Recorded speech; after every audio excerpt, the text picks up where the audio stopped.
everyone. Welcome back to Poppin In with Alexa and Molly. I'm Molly. And I'm Alexa. And we are here today with another special guest. I think our second special guest in a row. One of my favorites. Yeah. My mom, Cindy. Yay. So glad to be here. It's like someone that I know personally very well Yes. from the first day of my life. Professionally and personally. Yes. Yes, we're so happy to have you here. And Yeah.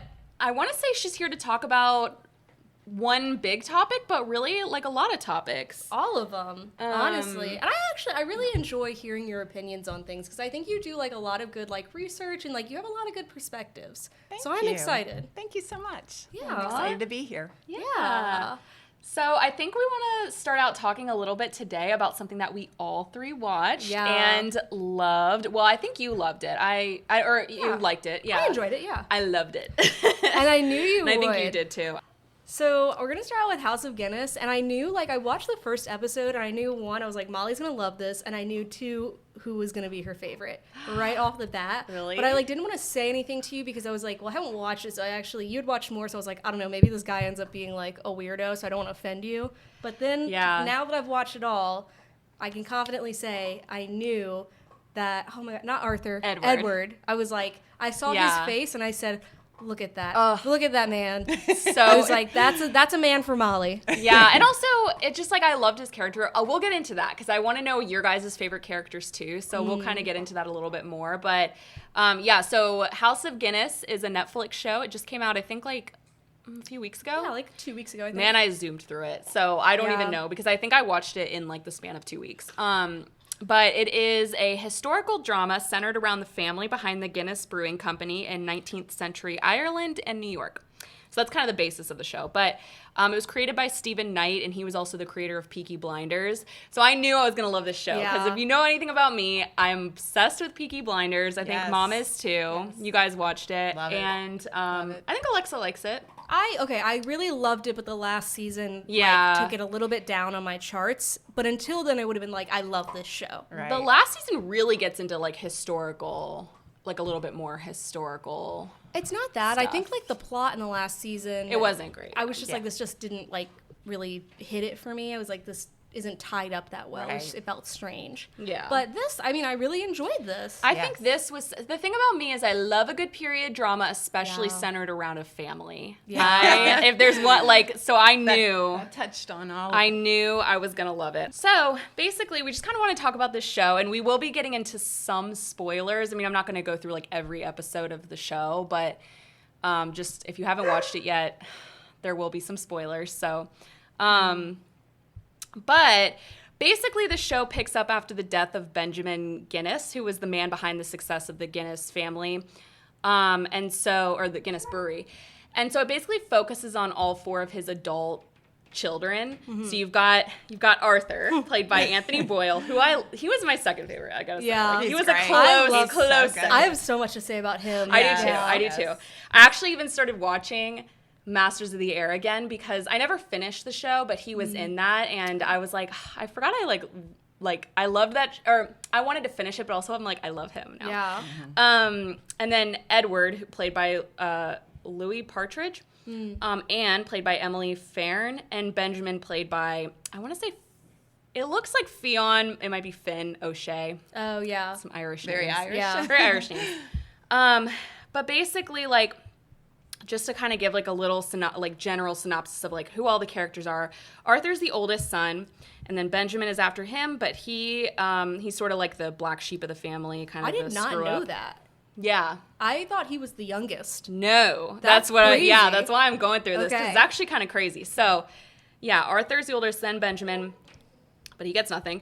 And then there's, Anne's the oldest, but Arthur's the oldest brother. So it's Anne, Arthur, Benjamin, and then Edward. And justice for Anne, but we'll get into that. Yes. Yeah, and so basically, like, at the love her. kind of the beginning of the show, it's like, you know, he dies, and so you're finding out, like, that what the family is getting in the, you know, in his will. So basically, the brewery is split between Arthur and Edward. Mm-hmm. Anne basically gets nothing because she's a woman and she's married, so I guess he just assumes like her husband will take care of Yeah. her, even though the husband is there for her. Which the is fact like, that she is unless your husband is also like a multi-millionaire businessman, it's like can't take care of her like you could have. Right. And then like Benjamin's an alcoholic, so he gets basically like an allowance, like a trust fund, but he basically gets nothing. It's really sad. And then, because he's just kind of like the screw up of the family. Arthur and Edward get the business, but they basically have to split it between them. And at the kind of the beginning of the show, like Arthur gets very upset because he was planning on leaving the business, but in the will, you find out that there's like a clause that if either leave the business, they will receive like none of the inheritance, and the other brother gets like both inheritances. Everything. Yeah, they get everything. Yeah. So Arthur is upset about that because he wants to leave because he is kind of hiding his own secret. He's hiding his sexuality, and he sort of struggles with the weight of like the family legacy on him. Meanwhile, Edward is like the more ambitious brother, and he's kind of more, political and business savvy. And so basically alongside the family drama, the story kind of weaves in like political and social conflict in Ireland. So there's tensions with class struggle and with so it's the Irish Republican Brotherhood, and they're known as the Fenians. Yeah. And they're protesting, in the beginning, Guinness's business ties with the English. And so the Fenians are led by Patrick. He's played by Seamus O'Hara. And he has a sister named Ellen, and she's played by, I don't know how to pronounce her name. It's a very Irish name. Honestly, it's like, you're brave for like taking a shot at these. It's like Niamh McCormick. I don't know how to pronounce her first name. Can you spell it? It is spelled Niamh. So I'm not sure where those letters go. Is very Irish. I don't know. Not sure. I love typing in Irish names into Google Translate and seeing what comes out because it's a shock every time. I want to say it's like maybe Nam, but I don't know. There was an Irish girl in my school. I do know her last name's Cochran. Yeah. Yes. So Cochran is all I got. Right. Ellen. I know Ellen Cochran and then her brother. Yeah. There was a girl. Her name was like it was like Quifa or something like that. I don't think I said it right, but it's kind of like that. But it was spelled like Caohime or something. But I didn't know that until it was like she was like, I'm going back to Ireland, and like oh no, I like saw her post, and I was like, a sheep from Brooklyn. Yeah, I was like, the movie Brooklyn. What is her name? I was like, she spells it how? It's like if you've seen Miley as an Irish name, like, but it's like it looks like male. It's like Maile. I always say Neil. No, Niall. I don't know. Niall from One Direction. Neil. From One Direction? Isn't it Neil? I don't know, because I thought it was Niall. I don't know. Anyways, sorry. Back to brave of you. Props to you. I was like, I don't know what One Direction Shout out. I'm just kidding. Shout out to our Irish listeners. Shout out. I'm so sorry. We do. Yes. I think we do have an Irish listener. We love the Irish. And so those are kind of all the main characters. And then there's also... he's the Guinness warehouse foreman. His name is Rafferty. He's played by James Norton, who is very good. He was in, I know him from Little Women, and I think you guys said you know him from something else. I said I know him from Joy: The Birth of IVF. Yes, he was in the movie. I didn't see that. That we talked about it on the pod. It was a good movie, but... He was a nice little IVF doctor in that one. That sounds like an important movie, yet a snoozer all the same. Yeah, it's deeply British. Yeah, which is important, very, but it sounds a little like you know, yeah, maybe not quite as exciting, but yeah. But anyway, he kind of keeps like the violence away. He's like he does like the dirty work. I love him. I love him. I think he was Mom's favorite. Yes, definitely. Meanwhile, a long distance cousin shows up, and that's Byron Hedges, and he's played by Jack Gleeson, who from Game of Thrones. He has not acted. So he played Joffrey in Game of Thrones, and he like quit acting after Game of Thrones. I think because it was just like he's very good, but I think everyone took him out. He's like a horrible character. He said people would attack him on the streets, and so he had to like take verbally. But it's crazy because I have to just say we were watching it and Molly was sitting there and I said, wow, like this guy really looks like someone from Game of Thrones, and you said you were like, oh, it was. I was like, he just really looks like that guy Joffrey. Well, no, you were like, he looks like he would be blonde, and I was like. Or didn't you say something like that? You said something about him being blonde, and I was like, he was. Or no, you did say he looked like Joffrey, and I was like, yeah, he was Joffrey. Yes. It blew my mind, because in this, he's got like this thick, he looks like born to be a hobbit. It's perfect. He's good. I liked him a lot. And so he comes, he offers to like expand the business to New York. So that's like his like thing. And he's kind of this like, he reminds me of like in Oliver, like, you know, the musical Oliver. He reminds me of like the Artful Dodger in a way. I don't know if that makes sense. Yeah. I could see that. But that's the vibe he gives. Yes. And then the last character I'll talk about is Arthur's wife, Olivia, played by Danielle Galligan. And they basically have like a lavender marriage where they kind of do something for each other, basically.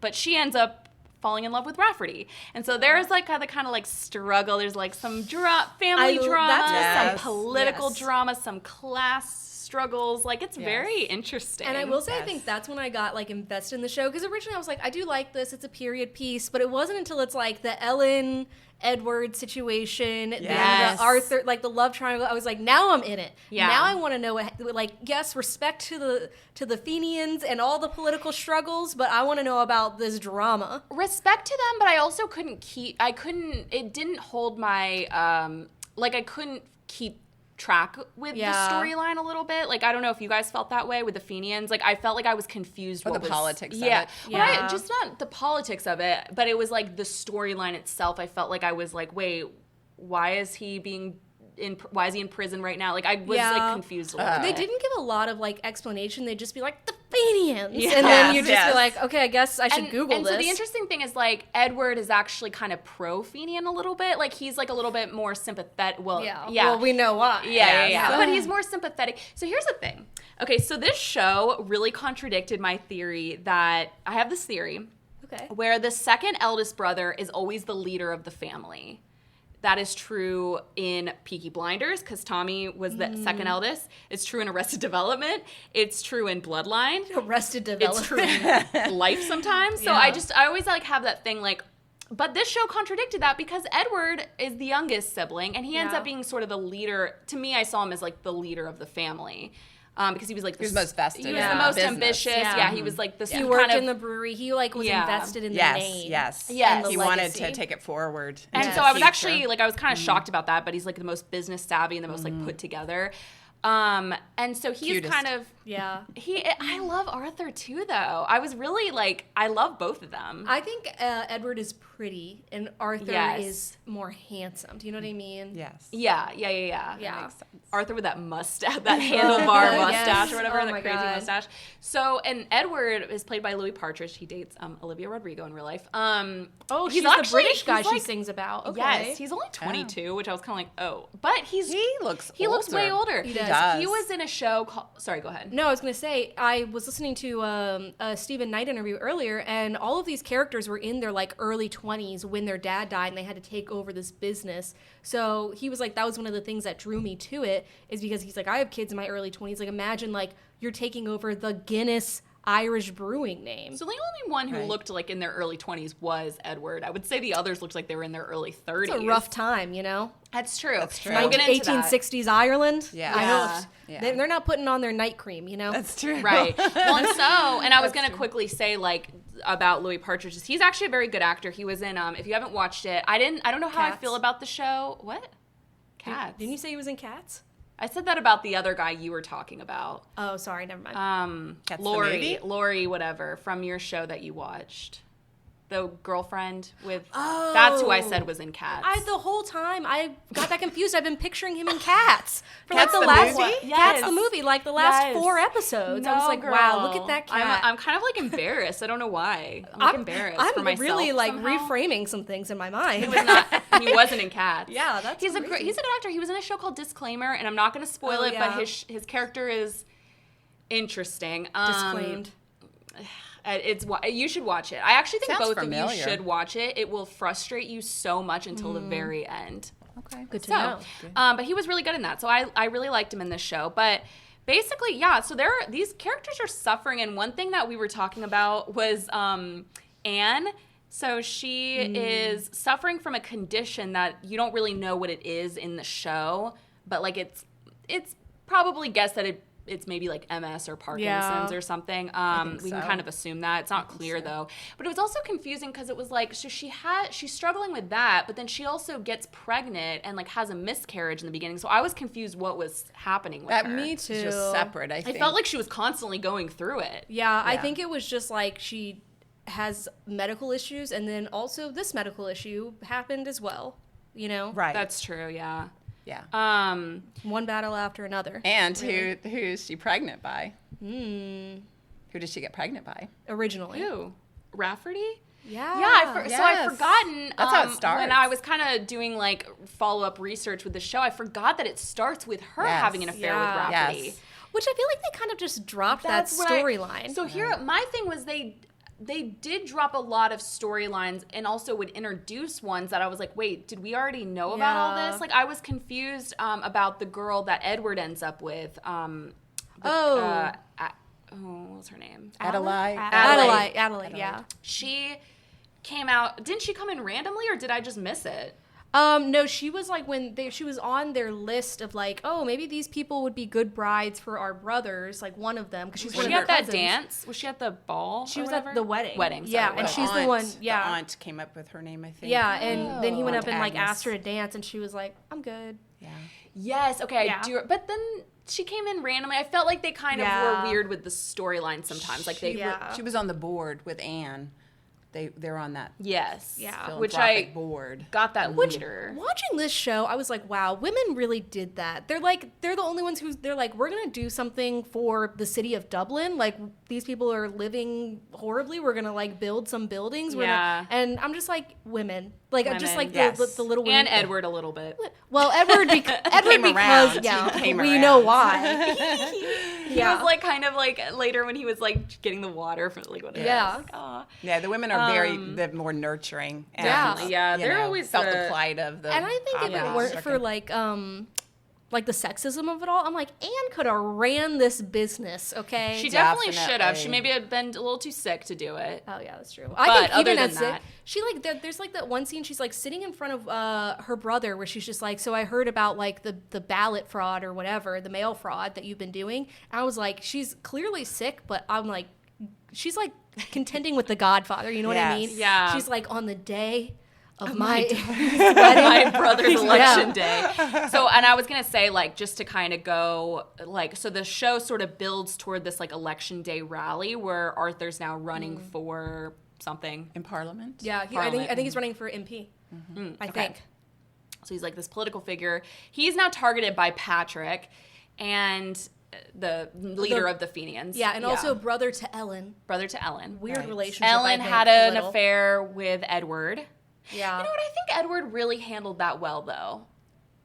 He kind of fumbled. Like, there's a situation, like, actually when at the first, end, not like, at the end, but we're about to like hook up or whatever, and he's like, yeah, there is a woman that I'm interested in, but she doesn't want me. And then she obviously is like upset about that because she's talking about like, okay, well, that woman didn't want you, so I guess you're here. And I'm just like, He really tried, though. You know, maybe because I had watched Disclaimer, I was like expecting him to be kind of evil. Yeah. Sorry. He would make a good evil. But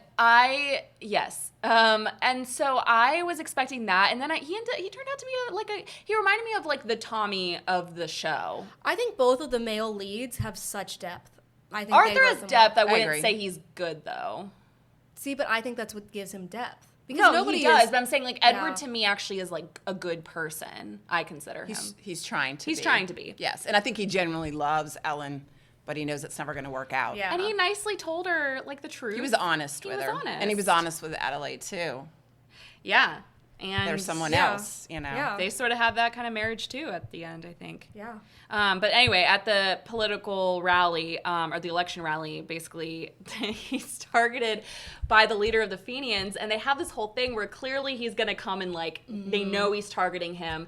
So you'd think they'd have, like, more security there, like, other than Rafferty. It's basically just Rafferty protecting him. Right. So meanwhile, somebody gets into a fight to, like, distract Rafferty. So Rafferty's like, I'll go over here and break up this fight. No one else is covering him over here. Yeah. No, they have, Rafferty has, quote, Rafferty's men there, but the fight breaks out, and Rafferty's men are like, I guess we're going to leave our stand. Not everyone, though. Maybe a couple, but... They don't have walkie-talkies, you know what I mean? They can't be like, okay, I'll cover this door, you take care of the fight. They're just like, 1800s. They're just like, a fight, we'll be there. Right. So I kind of wanted to bring this up because, and we can talk more about it, I just wanted to bring up the ending because, again, spoiler if you haven't watched it, but this show ends very much on, like, a cliffhanger because basically, like, so he fired the leader of the Fenians, Cochrane, he fires the gun, and then it cuts to black, so you don't know what happened. So it's just...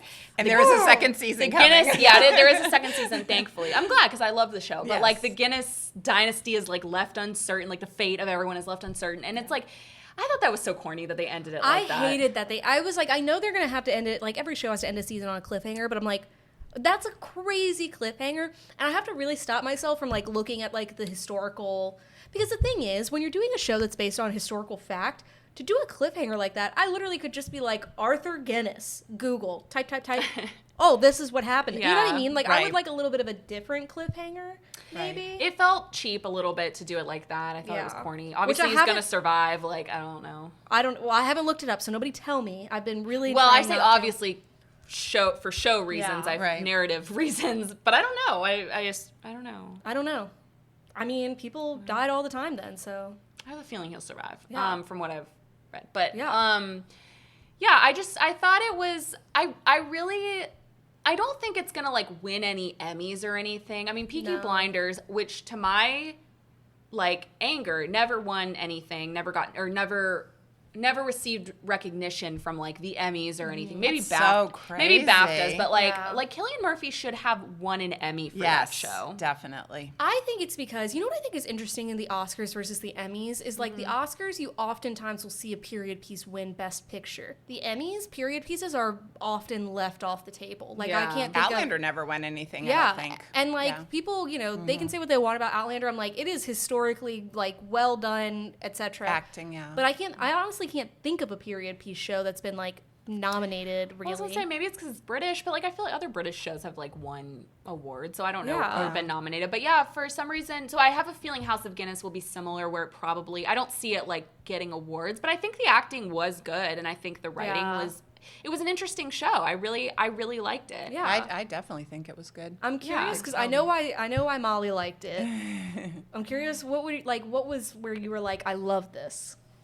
I think the character development was really good, and I love my favorite's Rafferty. Yeah. I loved his character because, like I said in the very beginning, he's with Anne, she's pregnant, and then all of a sudden he switches and he is with Arthur's wife, and that's an interesting relationship. And I have a question about that. So he has a lot of children, because he gets one of the plot points is that he gets Olivia pregnant, and. I was confused because she goes away to like take care of it, and Arthur gets really mad because his whole thing is like he wants Rafferty to kind of take care of that, like to please Olivia because he can't because he's not attracted to women, so he knows like their marriage is purely just a kind of a business deal. They're friends. No, I think I think one of the things I love about this relationship is there's a genuine love between the two of them. I think there is, yeah. So he wants. But my thing was like he got very mad when he found out that there was like a love between Rafferty and Olivia. Right. And okay, and so Rafferty gets her pregnant. She finds out she's pregnant, and immediately it's like this huge scandal. And I was like, why is it a scandal? They could just pretend like it's Arthur's child. I think it's probably a scandal because it's also probably not going to come out looking like Arthur, really. But I mean, whatever. Have a mustache, like, but yeah, I mean, he's gonna comes out looking like the Pringles guy. Yeah, I think it was the fact that Arthur would know that it was not his child. I guess so, but they never. This is a spoiler for real life, but they never had children in real life. So I'm like, well, why not just? And that's what, like, I remember before I finished it, you finished before I did, and I asked you, I was like, what are they going to do about, like, children? And you were just wait. I didn't want to spoil it. Yeah, and that is, like, weird because it is like, okay, you don't want to continue your line, I get it, but you, like, don't, like, I don't get it, actually. Like, I that was confusing to me, too. I understand he's, like, upset because they have, like, a love connection, and I think part of that is, like, they're still in their form of a marriage, so it does feel like a little bit of a, like, it's one thing to, like, get, like, a physical need fulfilled, but another to get an emotional need fulfilled from someone else. But I'm like, well, you guys aren't going to have children unless she's having children with somebody else. That's what I'm saying. So why not just... And they never said when they, like, basically signed their Lavender marriage agreement that, like, we're not going to have children. You know what I mean? I know. And so she goes away. She gets the abortion, but I was confused because they're having dinner. There's a scene where it's like she comes back from being out of town, and they're having a conversation about it. And, like, at one point, like, Arthur, she acts as if she didn't get it. And so that's what I was confused. Like, she kind of makes a comment like, you know, I went and like she didn't say anything that like whatever to me, but he like freaks out. He like slams the table and he's like, I got you the best doctor, like blah, blah, blah. And I was just confused. Like, did she not get it done then? No, I think sorry, you can go ahead. No, I think she did. I think what she was his did. reaction I then? think it was because she was upset about having to have an abortion of her child, and he was like, okay, well, I got you the best doctor, I did everything I could, like all I asked is that you like don't get pregnant from this person, and you did. So I think that's what it was. And that's what I think is interesting about him, because I think he really loves her, but I think he's a very complicated, complex person. Yes. So like the way he goes about it isn't always the best, but I think like he's doing what he has to in that situation, to being a gay man in 1860s Ireland, a public figure. And I think it's also like a betrayal, because before that, like they do have a loving relationship. She literally like he lays his head on her lap, and she's like, you know, you don't have to be like sleeping with someone to be in love with them. Right. Yeah. And she's just supportive of Yes, him. I like love their that relationship line. a lot. Yeah, but I think then once he realized she's upset because it's like she's lost this child with a person she loves. I was gonna say, I think they love each other. Oh, Rafferty, yes. the No, two they of them. do. Yeah. And I think Well, maybe in the end, yeah. maybe Which he was I afraid. love. I love that, but I think maybe he was also afraid that maybe if she did have the child, that maybe Rafferty would try to somehow lay claim to it too. Yeah. That could get kind of sticky Yeah. for his reputation. I think he would, though. I think he gets it. Because Rafferty's very loyal to the Guinness family. I don't think he would do that. He is, but he also Yeah. does love her, though. So I And don't know. also, like, that'd be tough. Like, that's your Yeah, child. that's your You would know that's your child. child. Right. I think the fine. big thing is, I think it's the first moment he really realizes she's in love with Rafferty. And I think he's feeling a sense of betrayal, Bothered because he was him. like, well, I thought we loved each other. Right. Yeah, but he has his guy. You were just But supposed to he's have not sex in, yeah, with her, not he's not love her. in love with that guy, Yeah, you know? yeah. Like, he's just sleeping with them. Right. Yeah, I thought he Which kind is of what he thought but was yeah. happening with Olivia. Because he was super betrayed by him when he gave him up. So I kind of thought he did love him. I think maybe it's just a betrayal of trust Yeah. in general. Right. I just think, like, I mean, And it was probably so scary. Like, he came so close to being exposed. It's crazy. I know. Like, literally Yeah. down That to was- the minute. yeah. Right. I think Rafferty. So what happens in the end? Again, spoiler. But like at the very end, because I think he makes her like break up with Rafferty, basically. Well, he gives her an ultimatum. He says, Well, he's like, you can stay here, or if you go to Rafferty, that's fine, but you have to like leave this marriage. Exactly. And then, now, I mean, And Rafferty leave- has no money, and like, leave all your money and everything. Yeah. And so they'd both be kind of screwed. They'd be out on the street, and Right. Rafferty would probably lose his job, I think. Yeah. Oh, for sure. So they would be like definitely not in a good situation. So then she's like, okay, like never mind. And she breaks up with him. But then she tells him, she's like, I have a place where we can meet up in the countryside. I was like, ooh, like at the end. You know that's gonna get like so juicy in season 2. That's gonna be good. And I love all the women in this show because they're all smart. Yeah. In different ways. But She's yes. also beautiful. Like I Yeah. feel like a lot of people, and Ellen is beautiful Oh, as Ellen is well. beautiful, yeah. But I feel like Ellen got a lot of attention for how beautiful she was. She looks like a literal doll. I think she's a model, actually. Yeah, Like, I was going to say she has the most beautiful, like, natural, well, however natural it is, but, like, beautiful face I've ever seen. she does, but I feel like She's very Irish overlooked looking. is Yeah. Olivia. Like Olivia's so pretty. Yeah.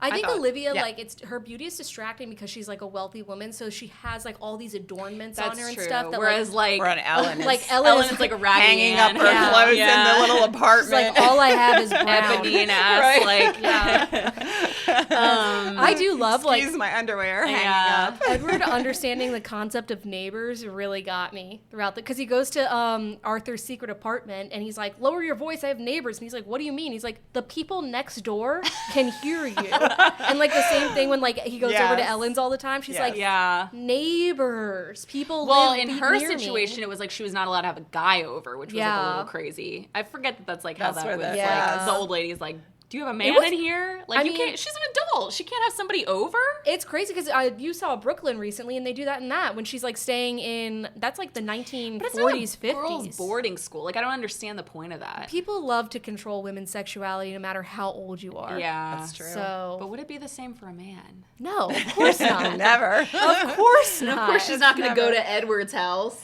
Oh my gosh, that's what blew me away with that show was their estates. Like how Yes. many estates they had. Yes. And It was speaking crazy. of Game of Thrones, I didn't mention this, but the butler I loved the butler. I felt like he was like very like he was really always like disapproving. Very disapproving. He was very disapproving. Yeah. He was in Game of Thrones too. He was really bad, but I loved him in this show. Their estates are I forgot his name, but like incredible. But also there was a scene where it was like Olivia was at one of the estates and it was snowing, and she just kind of was like looking out the window, and all you see for miles is snow. And Arthur's like, "Sorry, I have to go back into town." And to me, I was just like, it would be so lonely because it's just her and the servants.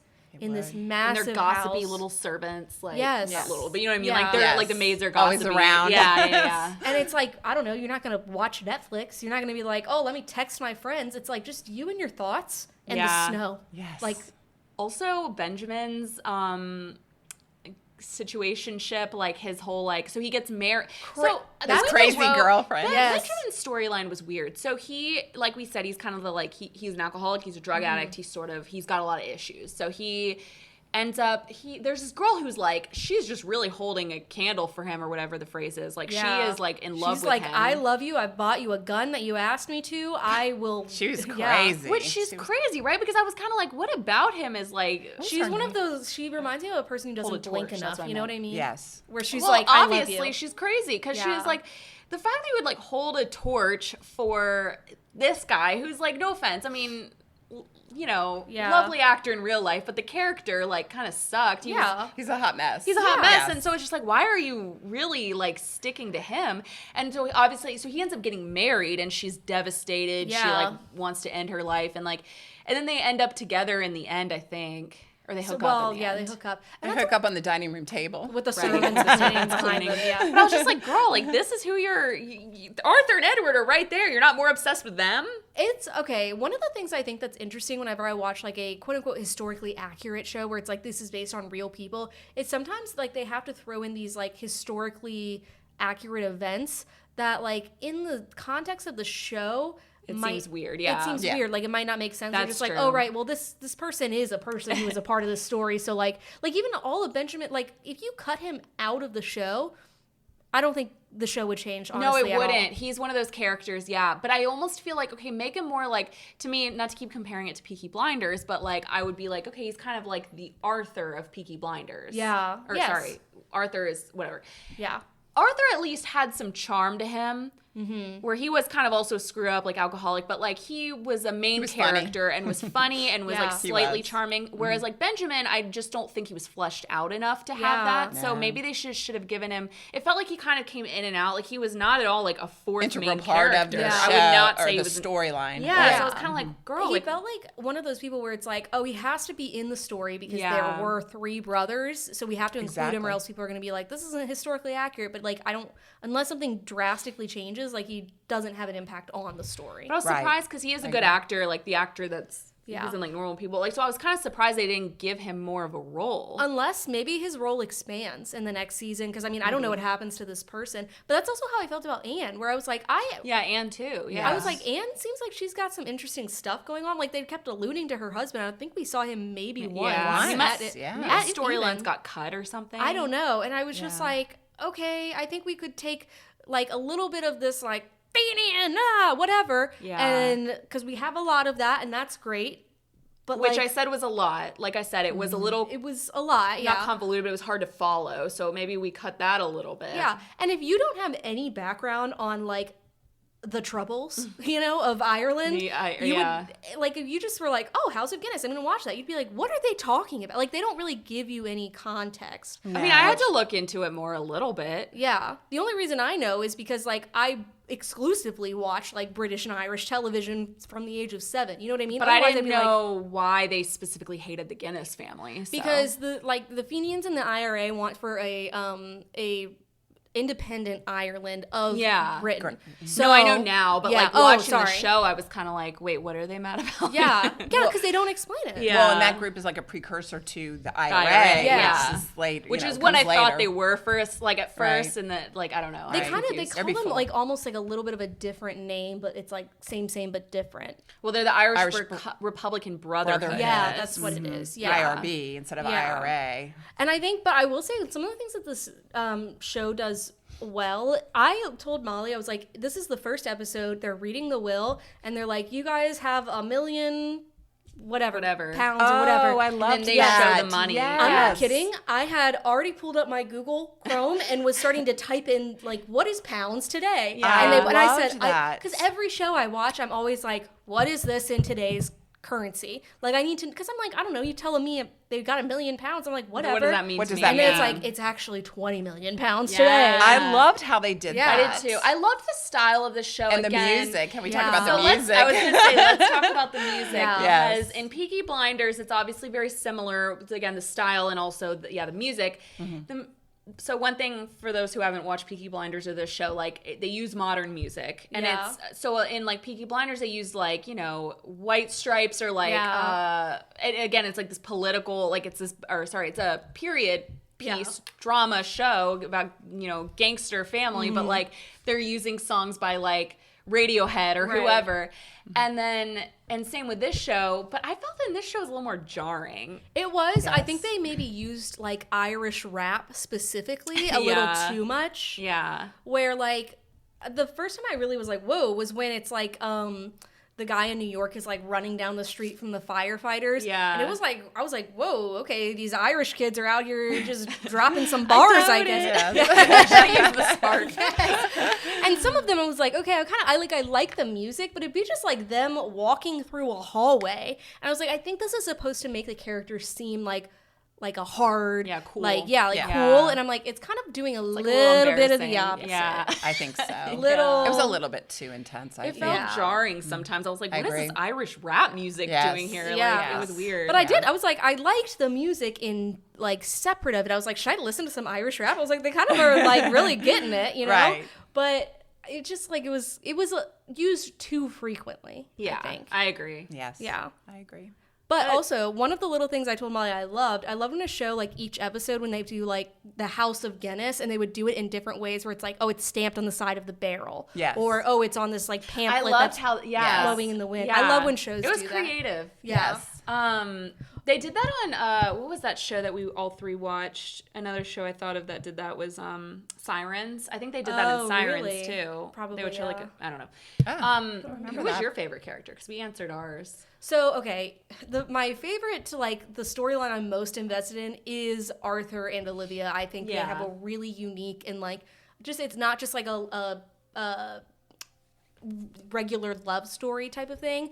But I also want to say the person I love is a Rafferty. Yes. Because I'm, like, something, like, he's just, like, almost like a textbook romantic character where I'm, like, oh, he's protective. Yes. He will fight a man. He could kill a man if he wants to, but he loves you. Yes. Like the lion that turns into a teddy bear type of thing. Exactly. Oh, I love him so much. I do.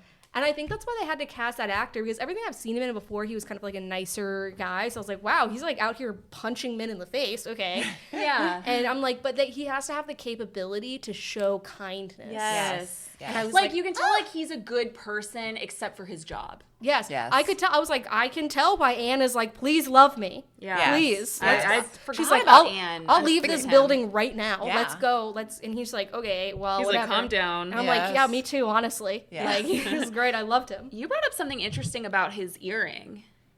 Oh, yeah. Oh, this little hoop. But I know he wears one in real life, so I wasn't sure if that was why. So I had heard, I don't know if y'all have ever heard this. Well, I was telling Molly, but the reason that sometimes like pirates or, he had the gold earring is that if something happens to them, they use that to pay for the funeral. I had never heard that that's before. Clever. Yeah, I had like never heard that before. Yeah, but I did see him he was on Graham Norton, and the actor, and I noticed he was wearing a gold hoop. Probably, so I was like, maybe he also just does that in real life. But that was also really interesting. I kind of got it hot on him, but I also was like thinking like, got this done at Claire's. Yeah. Like, you know what I mean? Yeah. You're just like, oh, that's interesting though, but that makes sense. It does. Yeah. So that way they know it would always be covered, Yeah. But overall, like I will be watching season 2. I think season 1, it just took me a little bit to get into it. But I think like once I was into it, like I was like, oh, what's gonna happen? Are people gonna die? Are people gonna fall in love? Who's gonna get married? Mm-hmm. And I'm down for it. I'm excited for season 2. I'm really glad though it's happening. Yeah, and I'm not. I feel like it was probably one of those things where it's like even before season 1 came out, they were probably like, I mean, yeah, we're gonna do a season 2. Do you think? Because I was gonna ask that because you were saying you weren't sure about where it was going, and I because there's another story that we're going to talk about. It was similar to that, whereas they weren't sure if they were going to have a season 2, so they filmed different endings for season 1. No, I don't know if that's the case, but I wonder at what point do they know that it's going to be successful. Right. How do you do like pre-ratings for shows? I feel like it's a Stephen Knight show about Guinness. Yeah. And it is like kind of has a Peaky Blinders-esque vibe to it. So I feel like it was probably like, oh, like are we gonna get picked up for a season 2? I don't know. I think it's crazy. Yeah. And I also have an important question. Do you guys like Guinness? No, not really. I don't. I do not like it. Really? David I thought you were about likes to say it, you did. No, but I will say, because I was going to mention this before we stopped talking about it, I was going to say it does make me really want to try to get into it. But I'm 50% English, Irish, and Scottish, and I just am dying to go to Ireland, and I know I want to go to the Guinness brewery. like I will drink it if it's there. Yes. But. Yes. Yeah, you should do that. Yes. The thing is, I'm not a big beer person, but Chris really likes Guinness, and watching him pour a Guinness into a glass. That was interesting too. Yeah. The art of pouring it. Didn't you love that scene when he was talking to Ellen in the restaurant, in the hotel restaurant, about how you have to pour it slowly, and No, continue. No, I was just gonna say it was fascinating. I didn't know that because I'm not a Guinness drinker. Louis Partridge was on Seth Meyers, I think. I want to say it was like one of the talk shows, and he was obviously talking about House of Guinness. But they had like 2 glasses of Guinness. I think it was Seth Meyers. They had 2 glasses of Guinness on the desk, and so like Louis Partridge was like pouring them Guinness, and like the way he did it was so satisfying. Where it's like the like. Not fizz, foam was like just like it's like perfectly so it's like so satisfying. rich, like watching it go into it. And that's like why I think it's also interesting that they picked up like at the death of the original like Guinness guy, because I'm a little bit curious of like, I mean, he established like a Guinness I want to empire. know a little bit about him. Yeah, and I'm like, and it's still here today. Like when they're talking about the design of the harp and how it's like basically like a Fenian symbol. I was like, wow, that harp is here today. That was interesting. And did you know another part of the family are the ones that created the Guinness Book of World Records? But it's not that. Somebody asked me. So I was telling someone at work. Yeah, I didn't know that was related. It's a family, but a different part of the family that went into the cousin. business Maybe side. it's the Byron cousin. Because remember how he's like a distant cousin? You really blew my mind just there. Like whoa. Well, I knew. So somebody at work asked me. I was talking about the show, and they were like, "Is that about the Guinness Book of World Records family, or like the Guinness Brewing?" I was like, "No, the Guinness Brewing family." Like, what a dumb question. They are related. But that's crazy. They are related, but it's not the ones that did the brewing part. That owned that part of it, though. But I would love to see that show too. Maybe that'll be another season. God. That would be like an interesting like man on the street thing where it's like you hear Guinness, which do you think of first? Definitely the beer. I forgot about the Guinness Book of World Records. Yeah, we were watching it, and my brother brought it up actually because we were all 3 watching it, and I said, "Oh, let me Google it." But yeah, and also another fact is. Not fun fact, but a fact is Guinness does not own it anymore. They sold their shares. Yeah. So I think like some of the heirs have come out, which there's like a bunch of them now. Yeah. And like not come out, but like they're always around, and they were just like, yeah, like by the way, this was us, like whatever. And they just live in a I think great they're still life. on the board. Yeah. The family tree is confusing to read. I was trying to read the family tree, and it's like a lot of cousin marriages. But I think to answer, yes, I mean, which is like probably a lot of our family histories, but because isn't Olivia kind of a cousin? Yeah. Olivia's a cousin, and so is Adelaide. Mm-hmm. They're both Guinness. Adelaide is Guinea, if you will. Guinea? Yeah. Guinea. I wonder if the Guineas are related to No. I don't know. But I was to respond to your thing about the father. I feel like that would be less interesting. I think it's always more interesting from like a TV show perspective to like do it about like the it's like Succession, like to do it about like the young children. hot kids. Nobody cares about the old man. Right. It's just interesting because I think it's interesting, but I'm like I wish they had given a little bit more background on things. Like I think that would have been helpful. They needed just to give more background and like depth to more things, but like who knows what the next season will hold. I think the show may have been a little rushed. I feel like they could have added like it could have been 10 episodes rather than 8. Like I remember I sped through this show. I really loved it, and I was like, wow, this is only 8 episodes. I feel like I'm like halfway through, and they're like introducing new characters kind of, but also like bringing them back that I forgot about. Like I felt like it was a little, if I had to say one thing, I'd say it was a little rushed. They could have like fleshed out storylines and characters a little bit more and maybe made it like 10 episodes. That's Especially true. because like all the women, I'll just be honest, they're like, you know, fair skin, brunette, brown eyes, Irish accents, and you're like, which one are you again? I couldn't, I had that problem initially Yeah. too. Adelaide, I was like, wait. Ellen's Yeah, the only she one that looked- stands out. Yeah. Right. Adelaide Yeah. looked like someone else. Yeah. I agree. Yeah. Yeah. But that was House of Guinness. I think we Yeah. all really enjoyed it. We're all excited for season 2. Yes, Let us can't know wait. how you Yeah. felt about it. Because I haven't, other than you guys, haven't heard anyone else I talk haven't about really it. either. I tried to like look up like, you know, think pieces and stuff on it earlier, and I was like, nobody's thinking about this, No but one's we are. thinking about this piece. Yeah, but we Watch are. it and have a Guinness. Yeah. No, definitely. I recommend it for sure. I think Yeah. it's a good fast watch. Yeah. And it's good. Yeah. But to go into something else, I'm actually really excited to talk about in a sort of similar region of the world. Cindy and I have watched Blood of My Blood, the Outlander prequel spinoff that's on Starz. If you are an Outlander fan, go back and listen to our Outlander special that we did with Cindy and Hannah. It was excellent. I was thriving. It brought me a lot of joy. But Yes. also, so did this show. Ah. I'm really excited to talk about it. I loved this show. Yes. So Did if you don't- love it more than Outlander? Than Sorry. the It's a little most cut you recent season of Outlander I did. Oh, really? True. Wow. It's a little bit hard to compare because this was one yeah, season yeah. and, And Yes. it's not here if it wasn't for Outlander. Right, Yeah, that's right, true. right. Yeah. And so for context, like if for like, you know, I know Molly, you don't watch Outlander and you didn't watch this, but you know the main Never will. characters You need are to. Jamie and Claire, Yes, right? yes. So this is basically about Jamie's parents and Claire's parents. Claire's parents were in World War I, like that time period, and they're on like a vacation to Scotland and they touch the stones and they go back in time to They just so happen to also touch the stones that their daughter did later? it's or is genetic. It It's like is it hemophilia, genetic? honestly. I mean, it just gets passed down. Is Yeah. it genetic? I mean, kind of, yeah. That's what we It's crazy. think. That's what And you're they led to happen to believe. go back. That is like sometimes the time travel stuff. I am like, this is really convenient. Yeah. Especially like the later seasons of Outlander, they're literally like it's like booking a flight where they're just like we're just gonna touch the stones and go Right. back because like we have to get some modern medicine Yes. or whatever. But anyway, so they go back in time to like Jamie's parents' time, but they get separated because it's like the wife goes through first. And so then she gets like taken basically as like a servant of this household, and then the husband goes through to follow her.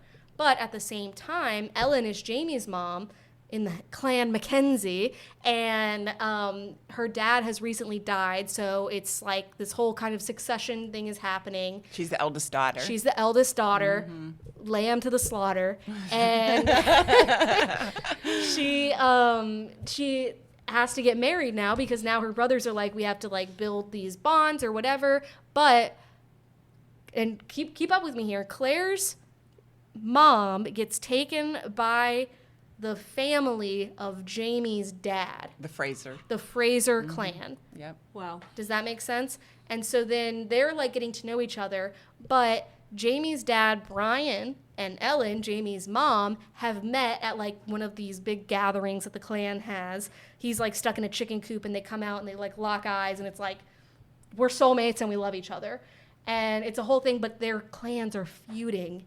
So it's a no-no. So are Jamie and Claire basically brother and sister?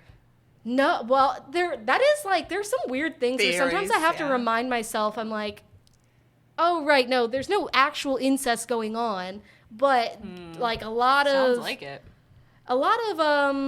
interweaving relationships, if you will.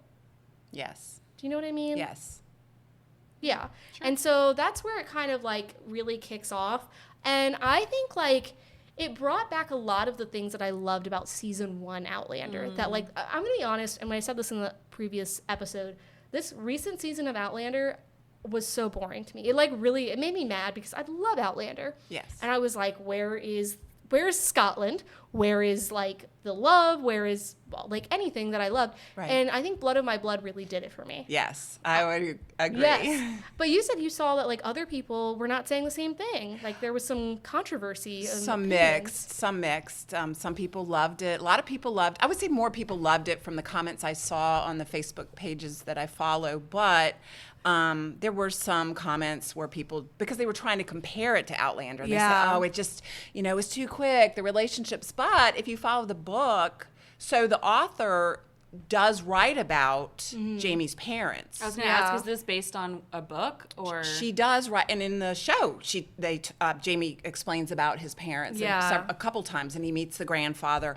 But she does not want to have anything to do with the storyline between regarding Claire's parents. She's never going to write about that. She's not interested in it. And you can tell. Yeah, you can tell. So they basically had, so the writer of the show, Blood of My Blood, basically came up with this storyline. But honestly, I disagree with how people were saying, oh, it happened so quickly, because that's what she writes about. She said they saw each other and it was love at first sight between Jamie's parents. So that is real, But again, they only had, what was it, 10 episodes or 8? Yeah, I think it was 10, to do everything. But I loved it. I thought it was so good. And what I thought was great, I'm kind of jumping ahead, I'm sorry, but I thought the casting was incredible. Yes. Incredible. The way I was watching one of these like TikTok AI videos where it's literally like the guy who plays Brian like morphs into Jamie, and it's like, it is crazy. It's like, they truly could be related. And the woman who plays Claire's mom, like sometimes I would have to stop myself and be like, oh right, that's not Claire. Like they look the same and act the mannerisms, everything. And some of that was interesting. So there's like this whole scene where like one of the women needs to prove that Ellen has to prove basically after she's like lost her virginity that her maiden head is intact for her new husband. So there's like some kind of medical thing back then, put some herbs and spices in a pot and like put it together. But it's Claire's mom who remembers this whole like medical concoction off the top of her head, which like when Claire did that kind of stuff was like, well, she was a nurse. Yeah. But is she not? No. No, she was. She worked in World War II as like a World War I. Sorry, World War I is like a correspondent. Like she took like I think she was like a letter reader or something like that. Right. You know what I mean? That's how she meets Henry. Yeah. And so I was like, why does she read in a book one time like how to prove that you're a virgin in 1725? That was a little far memorized it. Right. Yeah, I was like.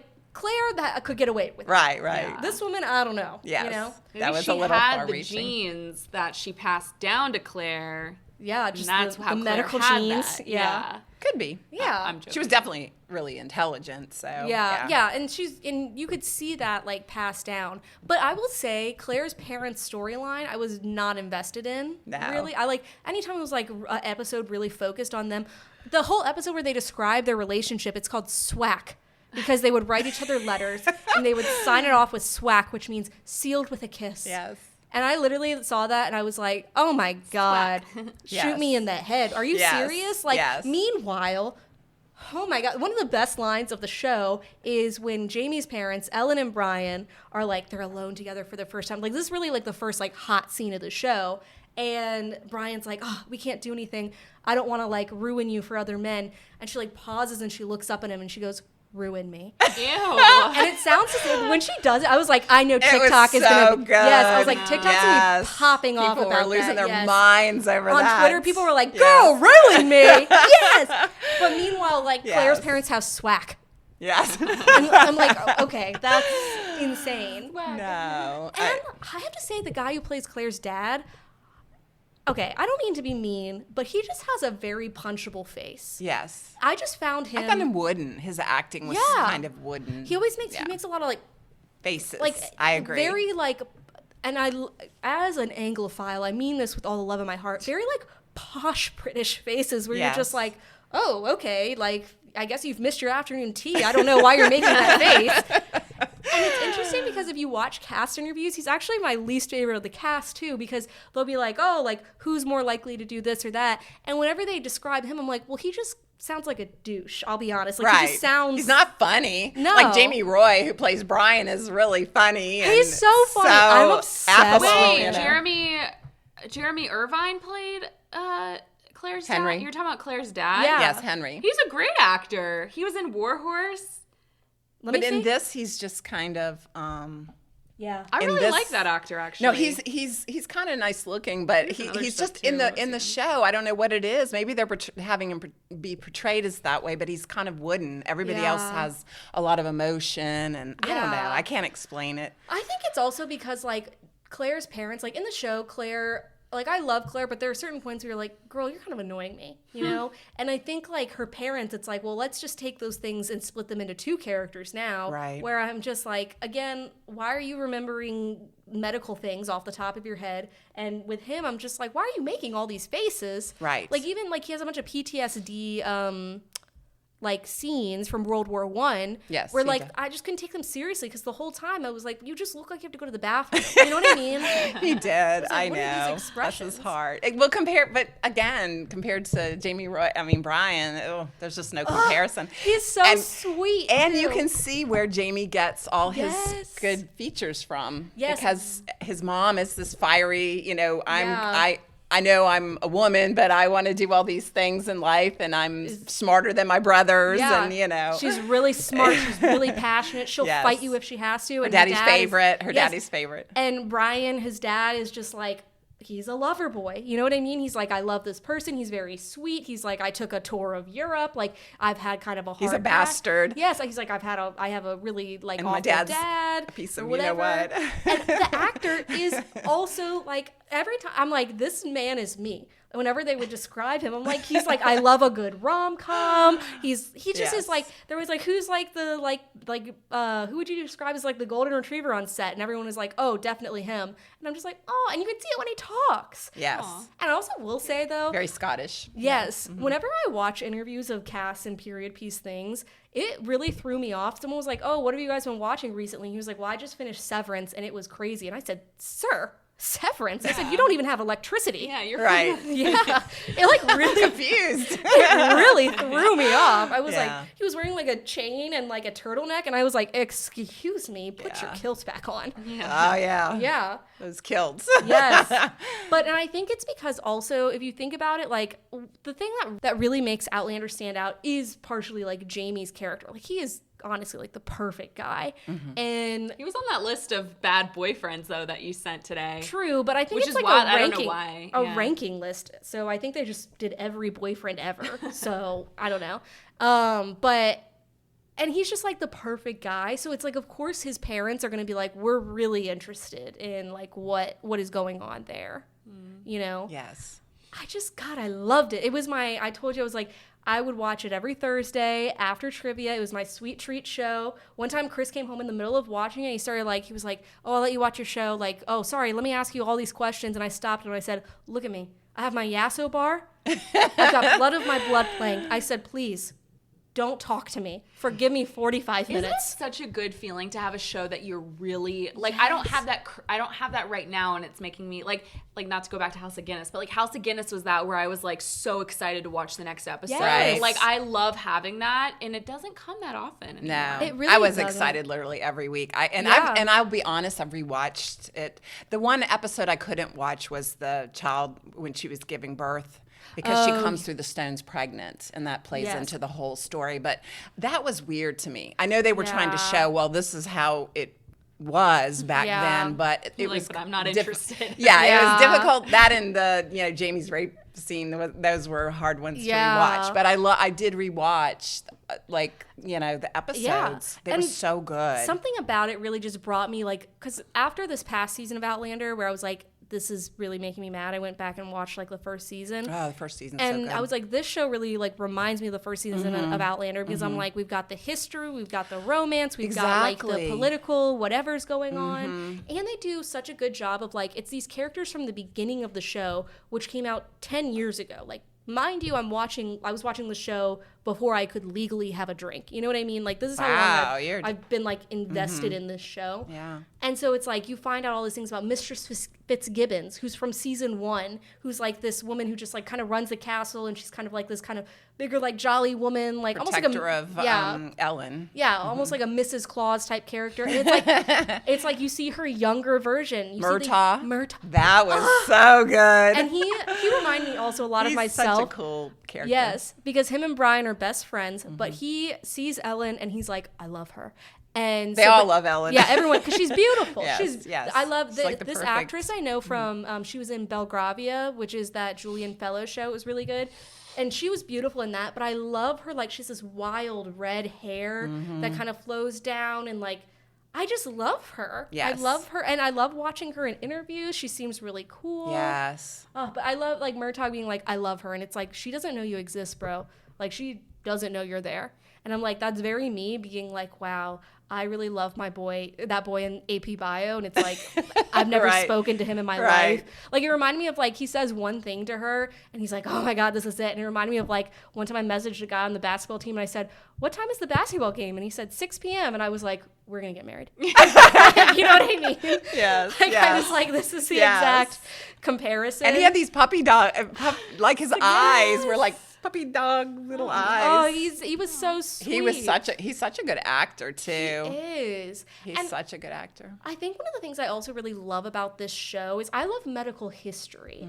And they really do that a lot in, like, the first season of Outlander. Yes. But I loved one of my, I don't want to say favorite episodes, but I was really interested in, so again, Molly, they're trying to prove, because this woman is, like, engaged to get married to this guy that she doesn't love, but it's, like, going to bring their clans together. Clan, yeah. And someone has said, like, oh, like, she's not a virgin, which, I mean, she's not, but, like, it's a big deal back then.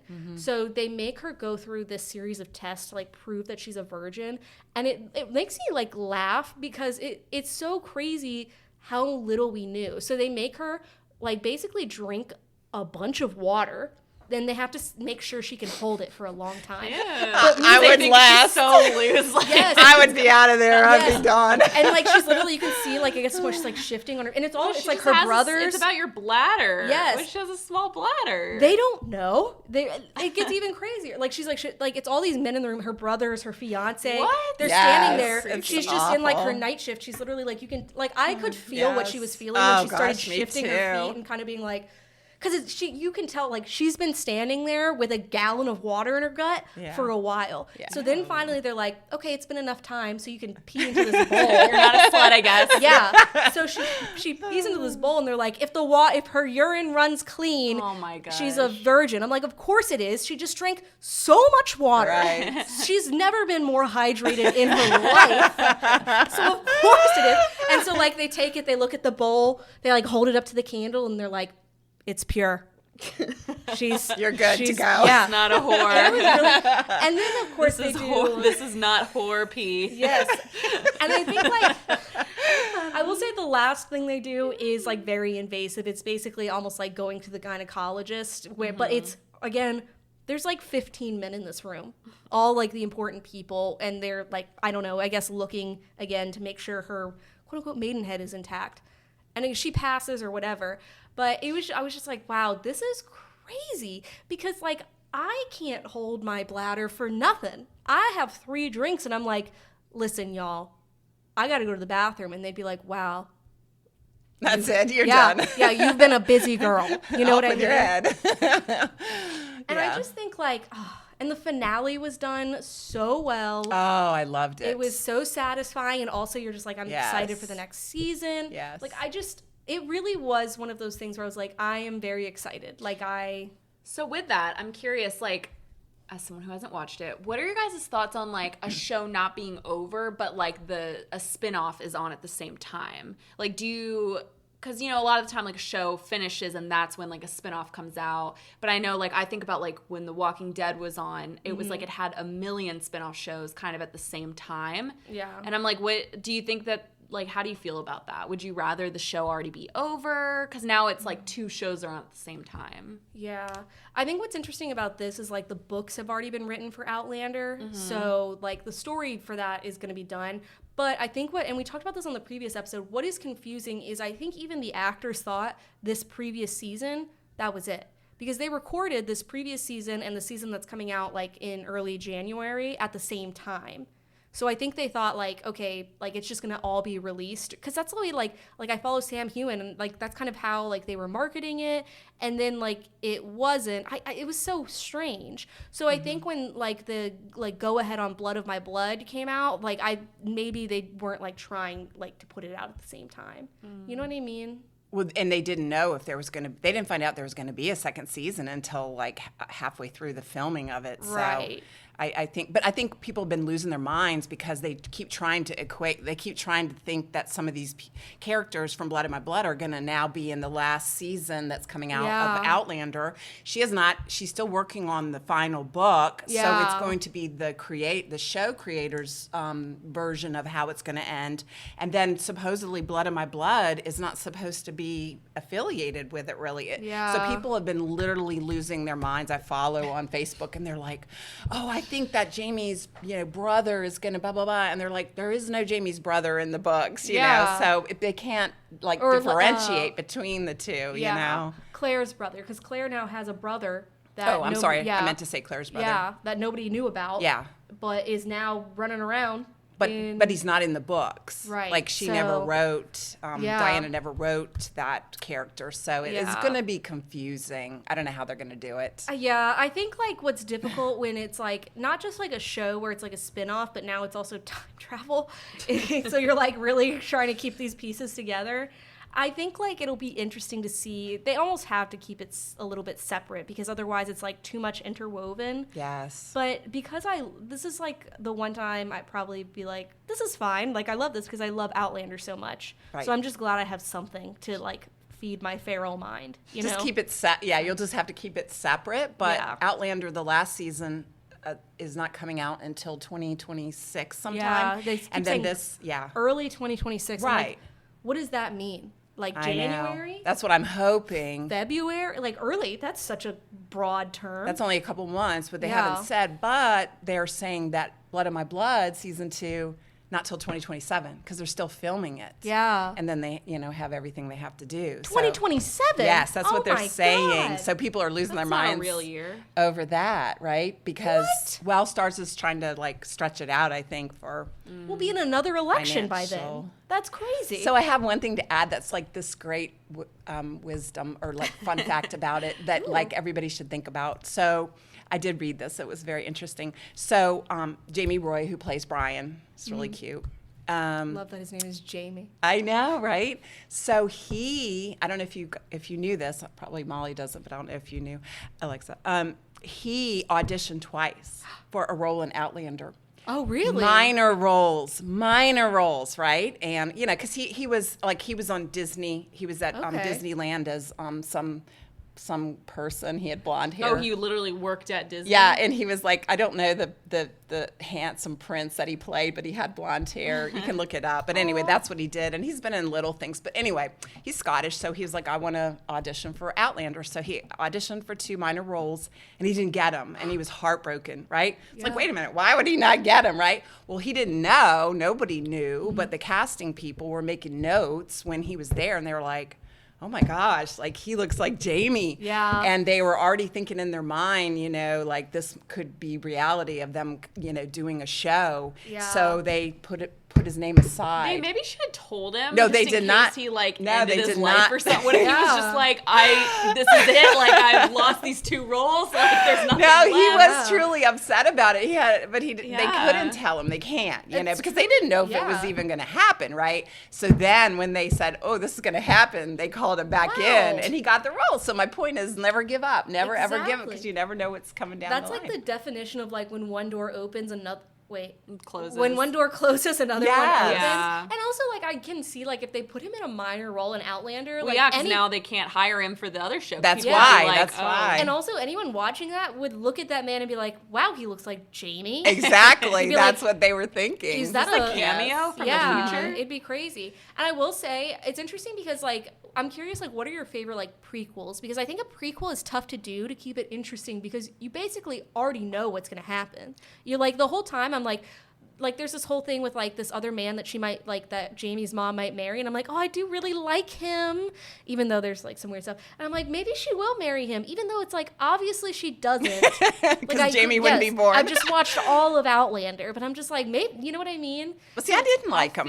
I didn't like him. Really? No, I saw things about him that I didn't like the fact that he allowed all that to happen with the... Yeah, and that's also, true. He just seemed possessive of her, like when they were at Beltane and, she was the May Queen. You don't have to look at me. I have but no she idea. But he just like planted this kiss on her really kind of almost violently and then put up her hand. And I was like, oh, he's too possessive. Like, he doesn't treat her like Brian does. Yeah, that's true. I guess I just like that he was like, I've loved you since I was a child, and here's the wooden heart that I made for you when I was 7. He made a little wooden heart. Yeah, and I was like, oh, I'm a real sucker for that kind of thing. But yeah, I could see I'm that. suspicious of people. Like, a prequel is hard because it's like, you already know what's going to happen. You know what I mean? But Game of Thrones is doing it, and it's interesting because Game of Thrones, I don't think, is doing it quite as successfully. I feel like we have probably the same answer. What is yours? Of prequel. What?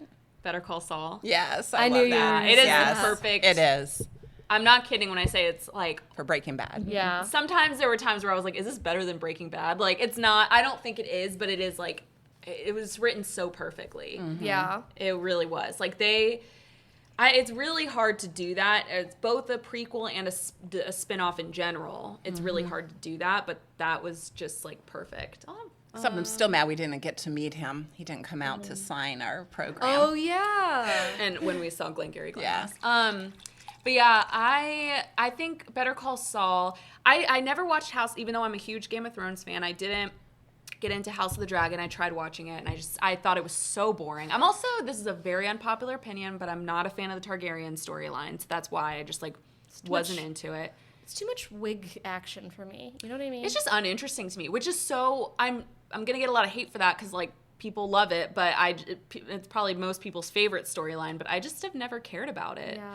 I've been thinking a lot recently that I might start Game of Thrones again because I never finished it. You should. But like everyone hates the ending, so I'm like, who cares? It's True. not. There's some parts of the 8th season that are good. Okay. So just give it a watch. Yeah. I think you should give it a watch. You I would know you love always- it. Mom, you would love Game of I Thrones. watched the first episode. She did, and she just didn't get into it. But I'm like, you got to give it more of a. You would love it. There's so many good characters. It's one of the best written shows like ever. Like, it's so good. You of all people would love it. Yeah. And that also reminds me, like, I feel like HBO was like, okay, Game of Thrones was a real moneymaker for us, so we need to have a prequel. And I feel like Starz, I mean, I'll be honest, I have a Starz subscription only for Outlander. Yeah, I mean, what else do they have? Same. Every now and then there's a show on there. Like, there was this, the Shailene Woodley one where I was like, okay, I'm, like, kind of interested in this. It was, like, the 3 women one because I read the book. And then I was like, now I only have it for Blood of My Blood. And I think they know that. They were like, we have to keep this going. But they need other things. I mean, the only thing that I know on there is that they always have Spider-Man No Way Home. That's it. Oh, yeah. That is They nowhere do. else to be found. It's not on Disney Plus. So, like, it's the only place I can watch it. I don't even know if all you their still other have stuff your is account. interesting. I told you I until recently didn't realize their tagline is just "We're all adults here." Really? Yeah, which I was saw like, that. oh. Which is why it made sense For that what, that your show. one show? What's the Britney Snow one that just came out? The Hunting Wives. Hunting Wives. Was originally a Star show because I was like, yeah, this is a Did you little watch bit like. that? That seems like your kind of show. I haven't watched it yet. It was good, but there's like a lot of stuff where I was just like, yeah, I could see why this was originally like picked up by Stars. Did you see them make fun of it on SNL? No. I'm gonna send it to you. It was really funny. Okay. It was when Amy Poehler hosted, and like Aubrey Plaza's in it too. It's really funny. Okay, interesting. It's literally the bit of the whole like sketch is that they're just helping, like they're just holding the gun behind the other, like because it's like kind of it's like a very sexually charged, okay. like kind of lesbian show in Texas with Yeah. murder, a lot of murder. Yeah. I'll be honest. Looked interesting. It was good for what it was. Like I enjoyed it. Yeah. Well, I never watched it, but yes. Yeah. I'm like, yeah. Yeah, absolutely. It made me really want to buy some cowboy boots. What's your favorite prequel show? You know, that's Probably tough. Blood of My Blood. I mean, Blood of My Blood is up there. I mean, Yeah. I'm trying to think of some prequel shows. I feel like a lot of the shows I watch don't get prequels. I'm trying to think of other examples other than Like, Better Call Saul. A lot of them have sequels. I guess like The Yeah, Walking Dead had a sequels. prequel, but I never really watched that. Did right? it? Or just spin-offs, I guess. That's what It has still a ton of spin-offs, but I don't know about prequels. I don't know. Like, I can't even think of another prequel. But so I guess Blood of My Blood. And it also made me laugh because we were like, anytime I texted you, because I texted you, like, I texted your mom through you, but every time I type in blood, the little blood emoji pops up. And I'm like, wow, this is it's like the shading detail on that emoji is insane. And That's so funny. I was texting you about it, and like Megan was like, "What are you guys talking about?" Because it really just like showed up as blood droplets one time, and I was like, "Oh, it's a show. No, don't worry." The show that Molly's mom and I watched. Young Sheldon is also a prequel. I think they're doing another prequel. It is. It's a prequel. It's about his parents. Mandy and whatever's David first likes marriage. that. Young Sheldon. Oh, why? It's like the corniest looking show. Interesting. But it has a huge fandom. Yeah, it does. It's crazy. Like He I've never loved seen. it. He loved it. I didn't like Big Bang Theory, so I wouldn't ever I'm not touch a huge that. Big Bang Theory. It just feels like completely different from Big Bang Theory in tone, in the way it's shot, in the like. It's strange to me. The Carrie Diaries is also a prequel. Oh yeah. Never watched that. I never watched Sex and the City, so. You never watched Sex and the City? I feel like it wouldn't hit as much now because it's been like so meme-ified. But she's crazy. She's a lunatic. I love watching those compilations of her like at the door, and it's like literally like horror music playing because she's this most psycho person. I love Sex and the City. It's so good. It has we talked about this the other day. It has the best theme song. It's so perfect. It's like how like I would perfect. Yeah. If I had to write a song about a martini, it would be that song. Mm-hmm. Yeah. Yeah, very catchy, very Yeah. snappy. But I loved everything about that show. Yeah, I think. Yeah, the movies and stuff, the new like iteration, whatever. But the original run is fun. Yes, it was a good fun. It was. But to get into some other hot music. Oh, do you guys know Kylie Jenner is a singer now? I listened to the song at the dog park today. How was that experience? I didn't listen to the whole song. I did stop. Yeah, I understand that. It's a long song. I stopped after 1 minute and 45 seconds. I said, how much more can I take? And it's interesting because, okay, so to be clear, we're talking about, yes, Kylie Jenner is a singer now. She released a song under her King Kylie name, which I'll get into that. Go ahead. But so she made her music debut with this song. It's called Fourth Strike, and it's under her 2016 persona, King Kylie, which is like, so when it was like from her Snapchat era, which I don't know if that makes sense to you, but basically when she was when she like had she had like the teal hair. It was like her baddie. Like it was probably her teal best hair, matte lips, like it was when she first started her cosmetic brand. It was when she first was like on the rise to be the quote unquote first self-made female billionaire, whatever that means. Yeah. So she's like officially reviving her King Kylie like era for the 10th anniversary of Kylie Cosmetics. And so in 2016 she released a commercial and it used the song Third Strike by Terror Jr. And so now she's like being featured on the song Fourth Strike with Terror Jr. So it's actually more like Terror Jr.'s song, but for some reason she has like a full line in it, but it's under her name. Weirdly. Like I don't think it says featuring King Kylie. Yeah, it's like literally comma King Kylie. Yeah.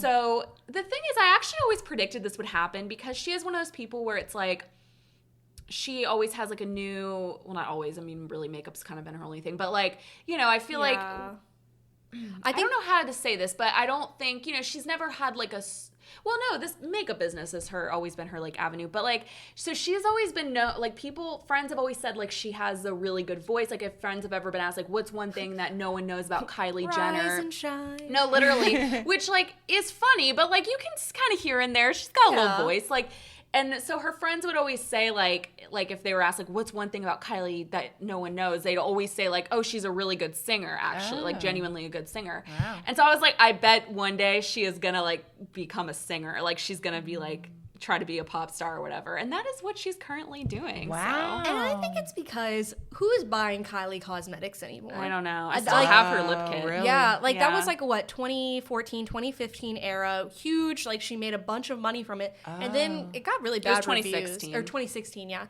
got really bad reviews. I think like people who did really well. It did really well, but people who like wore the makeup, it literally is almost it's made in the same. It was made in the same factory as like the Color Pop sticks, which are like half the price. Like people would just be like, this isn't like crazy.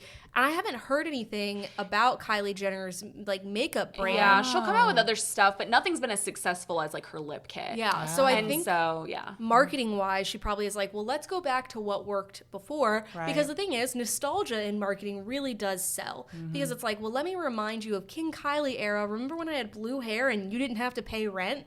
Like, I think that's kind of like what it's going to. But I don't. The thing is, like, I hate when people try to do that. I don't think that always works. The thing is, that was an era because it was that. Like, that was huge for that era, and she was, like, a baddie, and, like, her teal hair, but, like, now, she also is not historically accurate. She's not doing it correctly. Like, it doesn't look right. Exactly. And so, I don't know. I don't think it should be forced ever, and that's what this is, very forced. So I don't. But yeah, Fourth Strike. So you listen to the song. We're not going to play a clip here because we don't want to get copyrighted. But just go listen to it later. She sounds fine, but it's not like great. I will say it's a song and it's fine. It actually reminds me of very like 2016, like Broccoli, like those kinds of songs, like very like college pop type of this means nothing songs.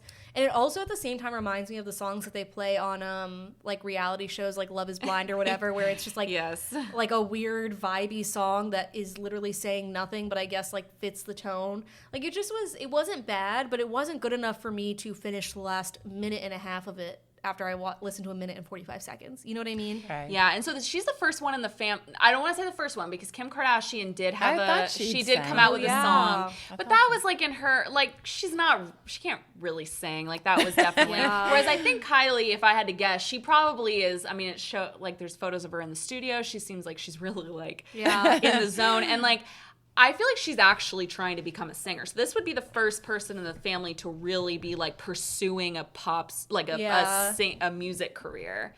I don't think Kim was ever actually trying to do that. Right. Probably. No. And you know me, I'm always thinking my boy Timothée Chalamet, who is her long-term How do you think he was when she first like... That's what I immediately, the whole time I was like picturing Timothée Chalamet being like, this is good. I bet he was like, yeah. I think Timothée Chalamet, like, you know, he has his own like embarrassing like YouTube videos from being a kid, like rapping and stuff. But I think he has taste in art, I will say. I was thinking about it the other day. I was like, that man has never been in a movie I didn't like. Well, he's a good Bob Dylan. Yeah, he was a great Bob Dylan. Don't you think he was probably pretty supportive of her, though? I bet he at least acted like he loved it. I think so, too, because people always, like, hate on them, like, being like, oh, she's, like, so affectionate, he doesn't care. I was like, I could see him actually being a very, like, nice boyfriend.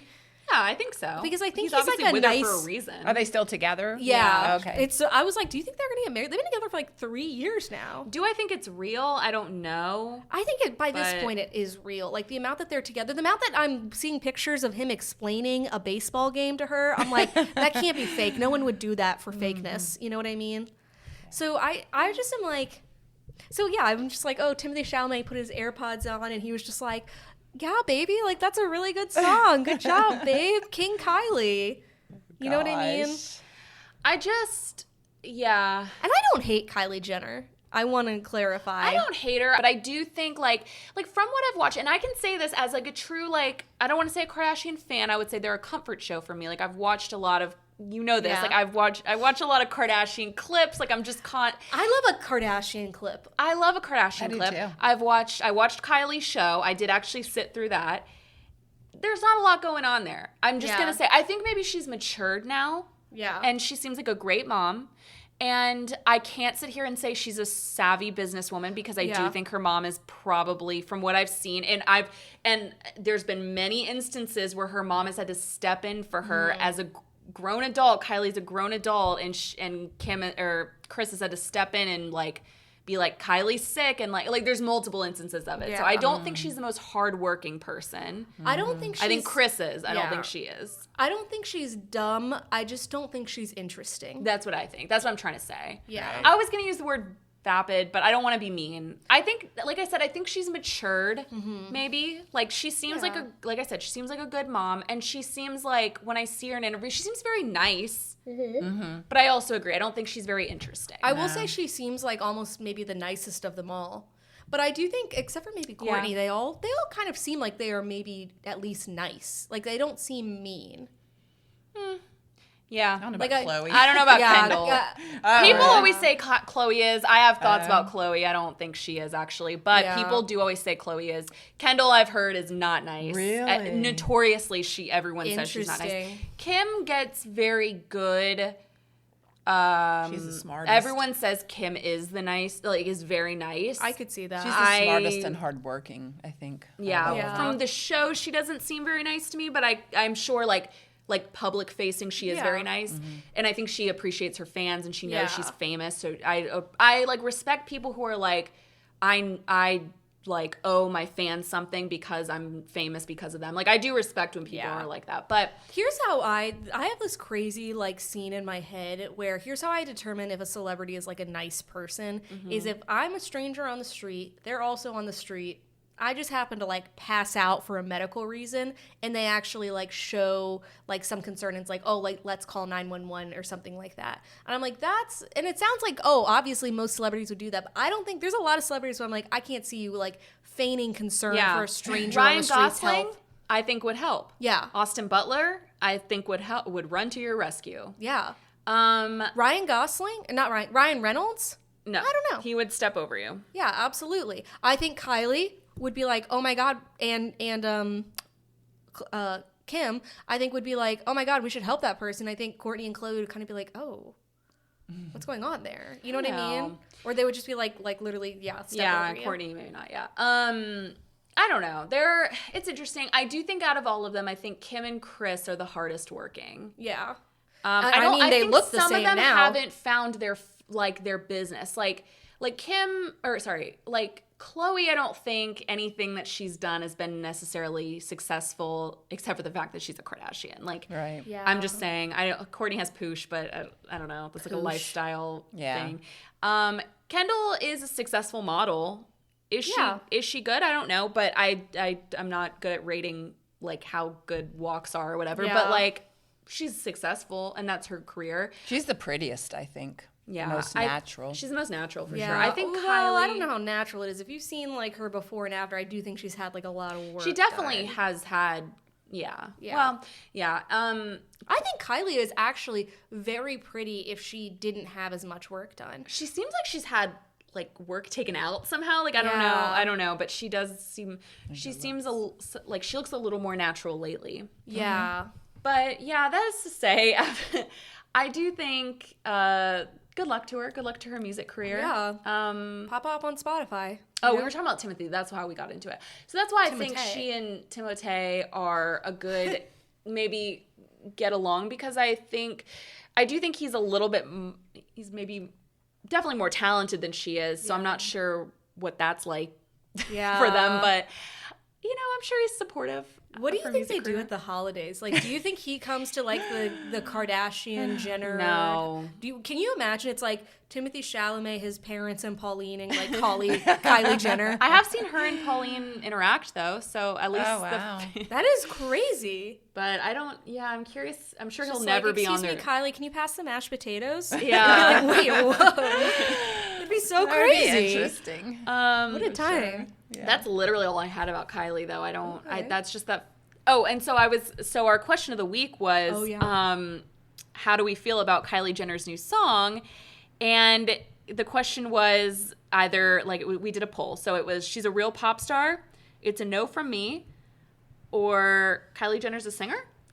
And as you can probably guess, we had 0 for real. She's a real pop star. Okay.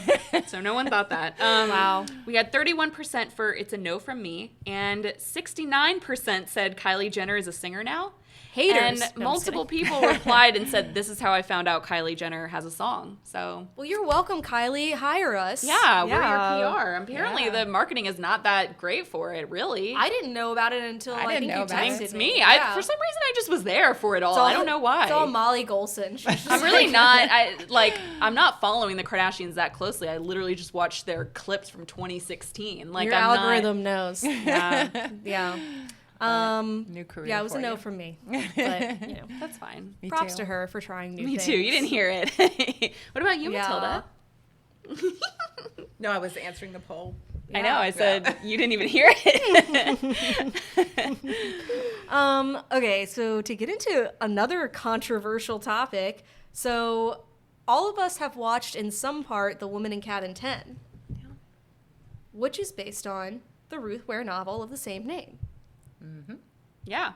how did we feel about that? Yes. Okay, so The Woman in Cabin 10, it just came out on Netflix a few days ago, and it stars Keira Knightley as the main character. Keira Knightley. Yeah, that was good. Thank you. You're good at impressions. I do really good at Keira Knightley. Can you do like an accent like Keira Knightley, or? I'm sorry. No, wait, hold on. Because I'm quoting her like controversial interview the other day. Oh yeah. I have not heard of that. I'm sorry. I don't do. You gotta really and get she your even teeth does her out. nose like hers, and her teeth, her mouth. Yeah, so, okay, we all three read the book, right? Yes. And I do think this is the first Ruth Ware adaptation. If you don't know, people have hailed her as like the modern day Agatha Christie. I love Ruth Ware. I don't know. I love Ruth Ware. I wouldn't say that. Yeah, I was like, I think it's just we don't have a modern day Agatha Christie. And we never will. You can't. We can't beat the queen. But, so this is... I think I read this book when I was in grad school, which was 7 years ago. I don't remember when I read it. I don't remember reading it. I read it, and then I gave it to you. I know, I remembered when I was watching this, there was one point where I was like, oh, yes, now I remember this book. But other than that, I barely remember reading it. It's my favorite Ruth. I haven't read all of Ruth Ware. I've probably read 4 or 5 of her books, and it's my favorite of hers. So I was really excited when it's I think a lot of people's favorite of hers. I was excited when it got picked up for an adaptation. I was really ready for it. And I'll be honest, I was kind of disappointed. I thought it was very underwhelming. I didn't even finish it. So yeah, I'm curious. I didn't like it. Yeah. No, I did not. There were so many things I didn't like about it.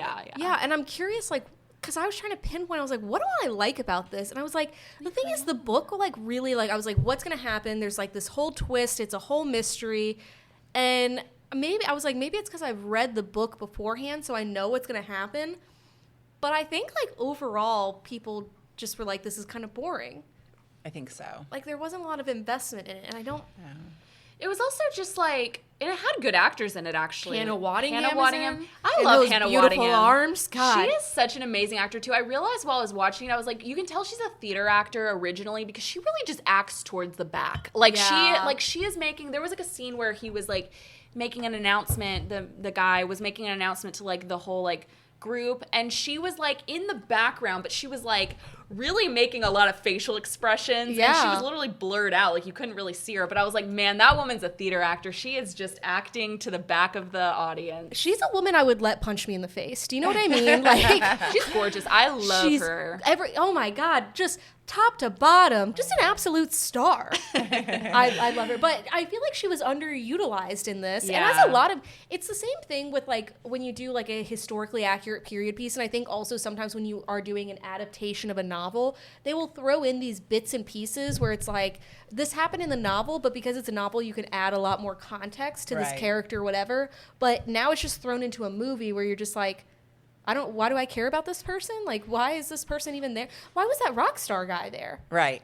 You know what I mean? I'm just So I think it had so much potential. I think it would have done well if it came out. It just felt like maybe 3 to 5 years too late. It did. It definitely felt like that to me. Yes. It needed to come out with The Woman in the Window and during that time period. Right. Because it is, and it is what I love about it is I love this trope. I think there's a... Girl on the Train. That's another one. I was going to say Girl on the Train. It's hard to adapt these movies. I think Gillian Flynn movies get adapted pretty well. Books get adapted, Gone Girl, Sharp Objects. But for some reason, Girl on the Train wasn't very good. No. Yeah. And this wasn't good. It's really hard to adapt these thriller, I don't know what it is, but... And I love reading a book and watching the adaptation, but it is harder when you watch something that's a mystery. Because it's you already know what's going to happen. So that's why I was maybe that's part of it. It was very predictable, I think. And you knew from the very beginning what was, yeah. I agree. And during the book, you don't know. No. You're just kind of whoa. Because you have there's other things going on. Right. So, yeah. The thing is, though, I loved the aesthetic of it. I was if I were going to live on any yacht, I was this is a yacht to live on. It was nice. Yeah. I was nice. Look at the... And there's some interesting changes they made from the book to the movie. And again, it's been a while since I read it, but in the book, she's a travel journalist. And the reason she's on this yacht is because it's going to become a cruise ship. So this is the maiden voyage of the cruise. And also her traumatic thing in the beginning is that someone's broken into her apartment while she was there. And like but in the movie she's like a hard-hitting news journalist, which Molly and I were laughing about, like the way they always portray journalists. I'm like, it's always just like, it's always like they work too hard and they don't want to take a break. They can't stop asking questions. I wanted to take a break all the time. Right. Yes. And it's always the same where I'm like, if you put this woman in the 90s, I can tell exactly how they would style her. It'd be like a kind of brown lipstick that's a little bit smudged. Her hair is like in a clip that's like kind of falling out, and like, you know what I mean? Yeah. Which is always the same, and that like makes me mad. However, I will say, once again, Keira Knightley always tempts me to like chop off my hair. I saw Atonement in 2007. I was telling them I cut my hair into a little 1920s bob, and then I looked exactly like my crush Aaron Waller at the time, which didn't work out well for me. He already was probably like, I don't have a crush on you, but now I don't want to like date myself. And I also had a massive basketball head. Like, I just saw Keira Knightley. I was like, it looks great on her. It'll look good on me. And in this, she has a cute little bob. It's like flowing in the cruise air. And I was like, should I cut my hair like that? And then I literally looked up a picture of myself in 7th grade. And I said, no, Keira. Once, you got me once, shame on me. Twice, shame on you. Yeah. I thought her hair was really cute in this. I loved her style in this. Her style. She's had some haircuts where I'd be like, Alexa, don't do it. But like in this one, I thought like you could easily do it. What would you do if I showed up to this? Nope, no, unprompted. I showed up to this podcast with a Bend It Like Beckham haircut. Dyed and everything. Just in a soccer uniform too. Yes. And I'd be like, hey guys, that would be, nothing's new. That would be fun. I'm not going through anything right now. Don't worry about it. I guess I'm in the minority. What, you don't like her hair? I think she's beautiful. Like, I love Keira Knightley. I love her. I mean, Pride and Prejudice, as you know, is one of my top 10 movies. And I loved her in Pirates of the Caribbean movies, and I loved her in Atonement. But I in this movie, I didn't think she looked as good. I thought she looked a little frumpy. I know that's well, that's so probably strange. the costuming. I that was think, probably the idea. But I think. I also, sorry, go ahead. No, I was just gonna say, like, whenever I see her in a modern day thing, I don't like. I think she was made to be in something period. like pre-1960. She does not have an iPhone face for sure. No. Yes, I agree. Like jeans. Okay, put your corset back on.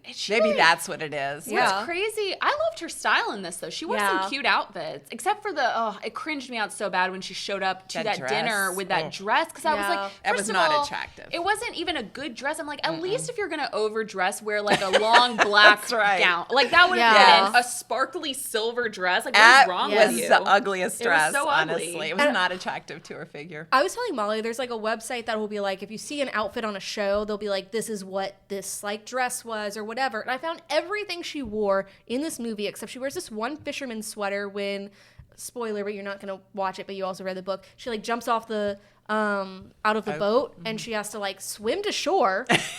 Which, I'm not kidding, when they show the distance, I'm like, that's miles. But she seems to be fine with that in like an Arctic setting. I was going to say they were going to Norway. Yes, she's not. She jumps into the water like she's wearing a t-shirt and jeans. Right. Anyways, so then she gets like, she finds this fisherman's cabin and she puts on this sweater. And I was like, I spent a significant amount of my Saturday last weekend being like, what sweater is this? Where can I buy this old man's sweater from this cabin in this remote location? Maybe it was her personal outfit. Oh my gosh. God, and I couldn't find that's it. funny. Update.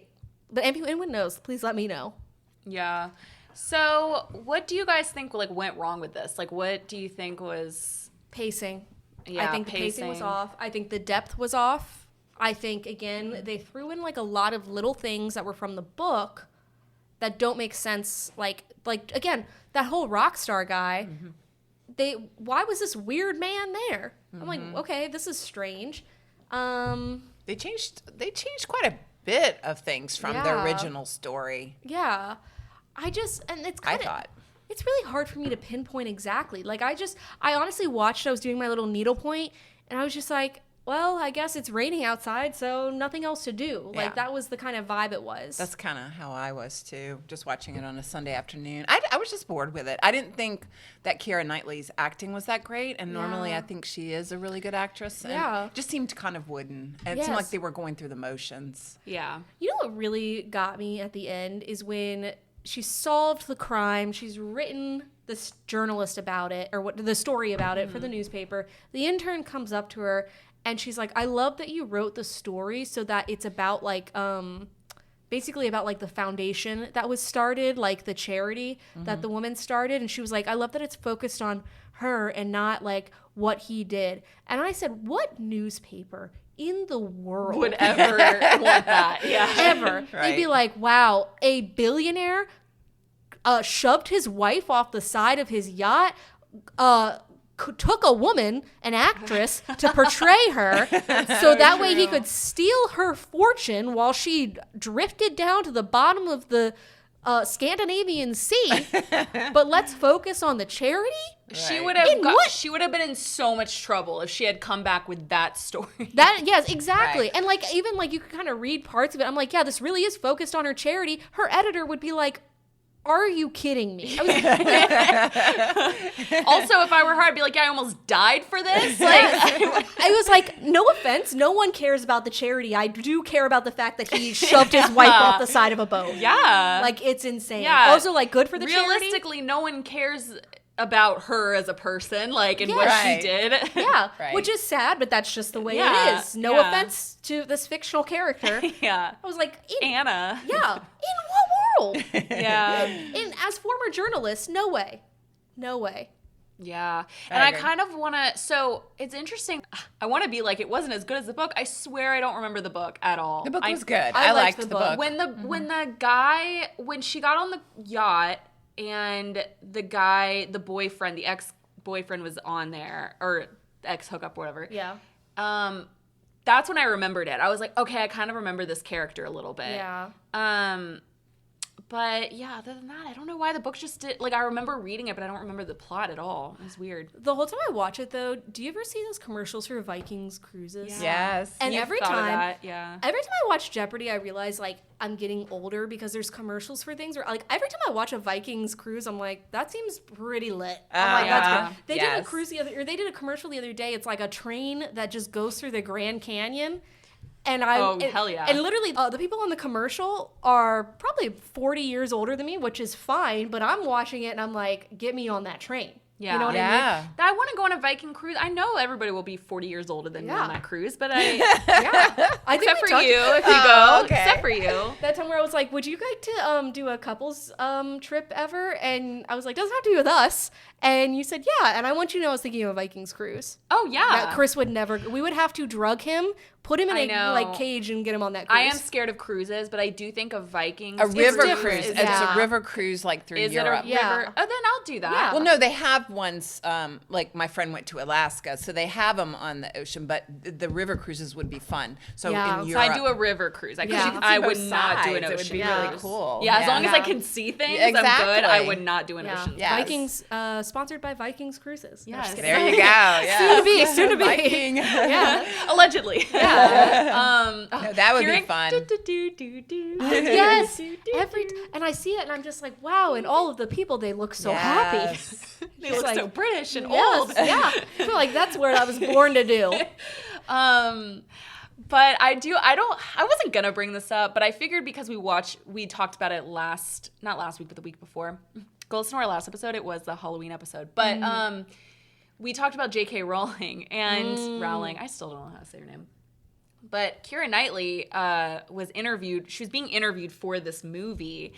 And she got asked by the interviewer, so like I didn't know this, but she's in the audio book of Harry Potter. They have a lot of big actors in this audiobook. A lot of art. It's crazy. And not only that, but there's also a lot in the in the upcoming Harry Potter series that's coming out for whatever reason. I mean, I think there's some famous people in there. And so I don't know why they're not being asked the same question, but Keira Knightley was being interviewed for this movie, and she was asked, she's playing Professor Umbridge, I guess, in the audiobook, and they were like, so how do you feel about her comments about like her transphobic comments? And Keira Knightley, like, you could tell she literally started laughing. Someone was like, it reminds me of like a mean teacher who you're getting bullied for being like gay or trans in school, and she's like the teacher that like doesn't care, because she kind of did this laugh where she was like, I'm saying what other people are saying, I'm just but she kind of did this laugh where she was like I didn't know about that, I'm sorry. And she was like, I think we all just got to learn to live with each other. And like, a wild answer.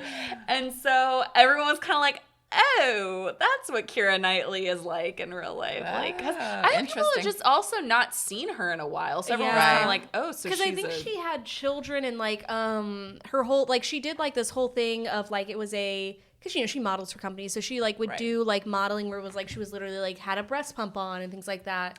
I think if I'm remembering correctly, but I think she maybe took some time off for that. I haven't seen the clip, but I do like. The thing is, I do.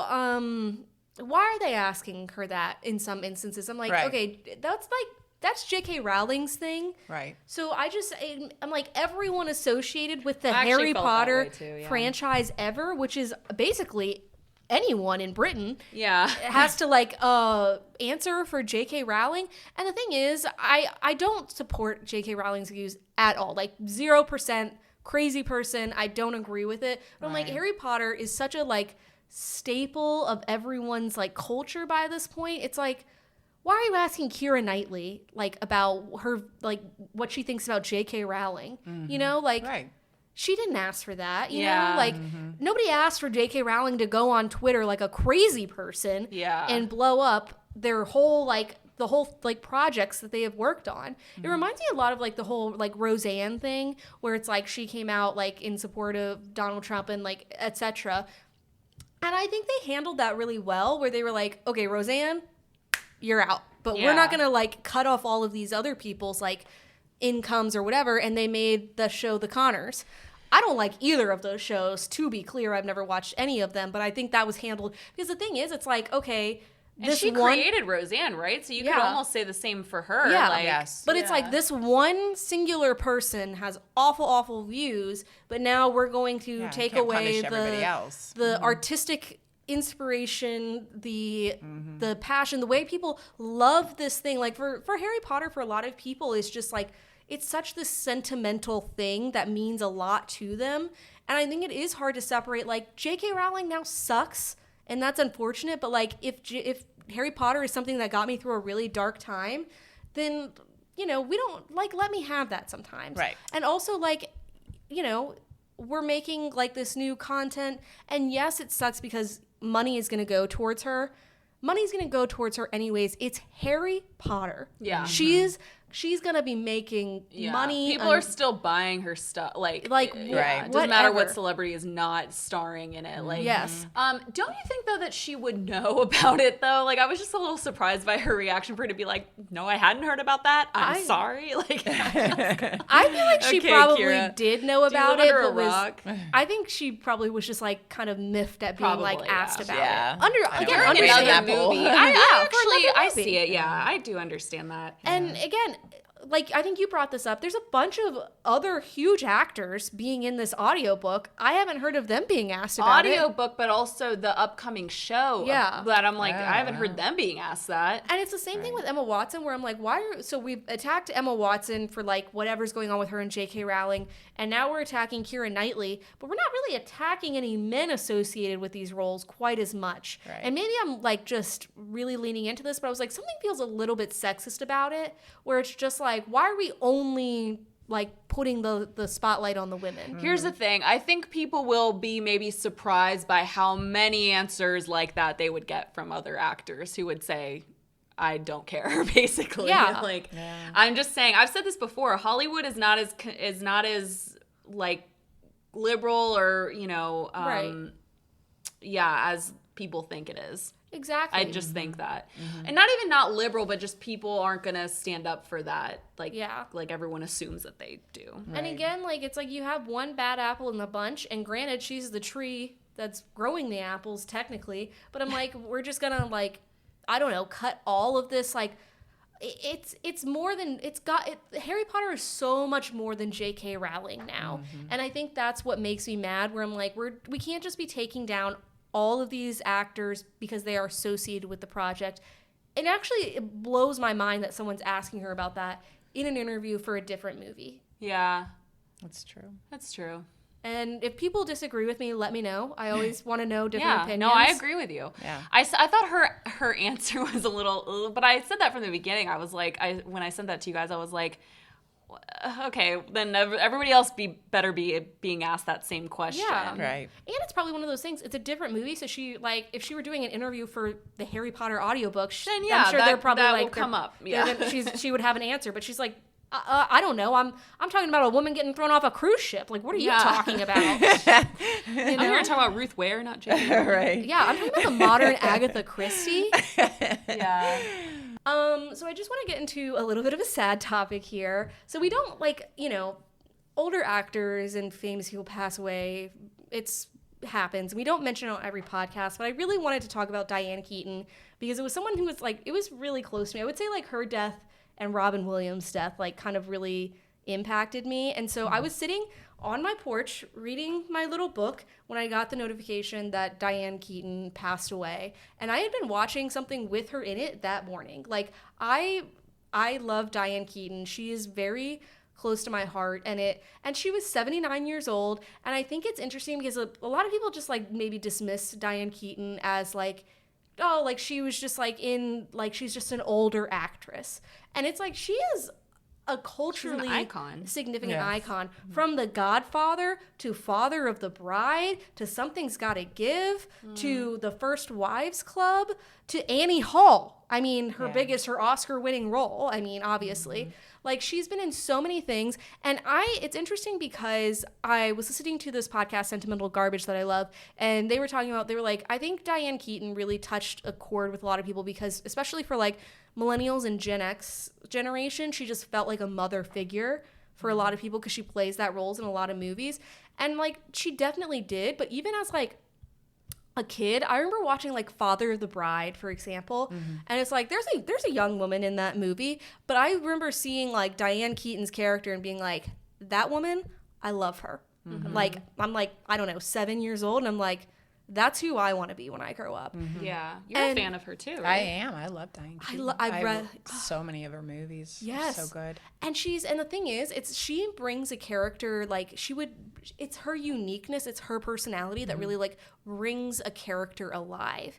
You know, like, again, in Father of the Bride, for example, like, that character could have easily just kind of fallen to the wayside, but she really shines.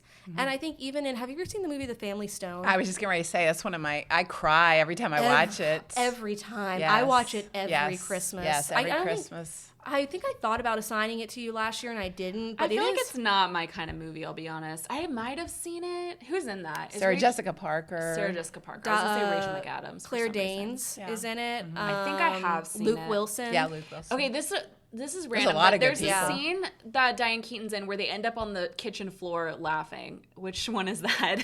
Oh, yeah. That's Family Stone. Okay, I have seen Family Stone. And, Rachel McAdams is in it. Right. That's what I said. I was like, isn't Rachel McAdams in it? Oh, I didn't hear that. They're so mean to Sarah Jessica Parker, but she's so irritating in it. She is, but How did you feel when you heard?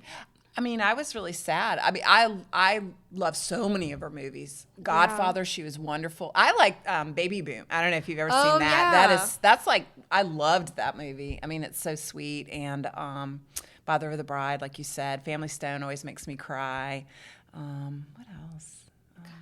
There's just so many. Something's Gotta Give. Something's Gotta Give. That is so good. Jack Nicholson. An iconic movie. Yes. And what I also She's love wonderful in that. is she brings her unique, like, literal style to everything. Like, again, I just remember, like, looking at her, like, when I was 14 or 15, she wears, like, it's almost like an androgynous style, and she makes it look, like, great. You know what I think I said one time on this podcast, I was like, it's actually a crime that Diane Keaton doesn't have, like, a line of turtleneck sweaters. The money she could have made off of that, I would have bought them all. Yes. Like, I think she is just...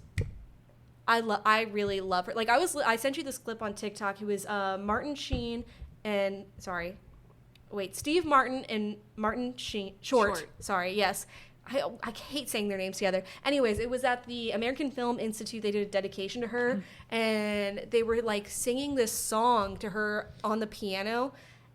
I was crying, like, watching it, of just being like, they were like, we love you. Like, you are iconic. You are, like, she just seems She like was very well loved in Hollywood, I think. Yeah. You never heard anything bad about her. No, which is crazy because she was a star for years. Yeah. And it's not like she didn't have her share of scandals. I mean, for example, she really stood behind Woody Allen, despite all of the things dated. that, yeah. She went from Woody Allen to Warren Beatty, which is, like, go Diane Keaton, I guess, like in terms of like the people who were famous at the time. Al Pacino too. Al Pacino, yes. She said he was the sexiest man she ever saw. And I said, good for you, girl. That's crazy.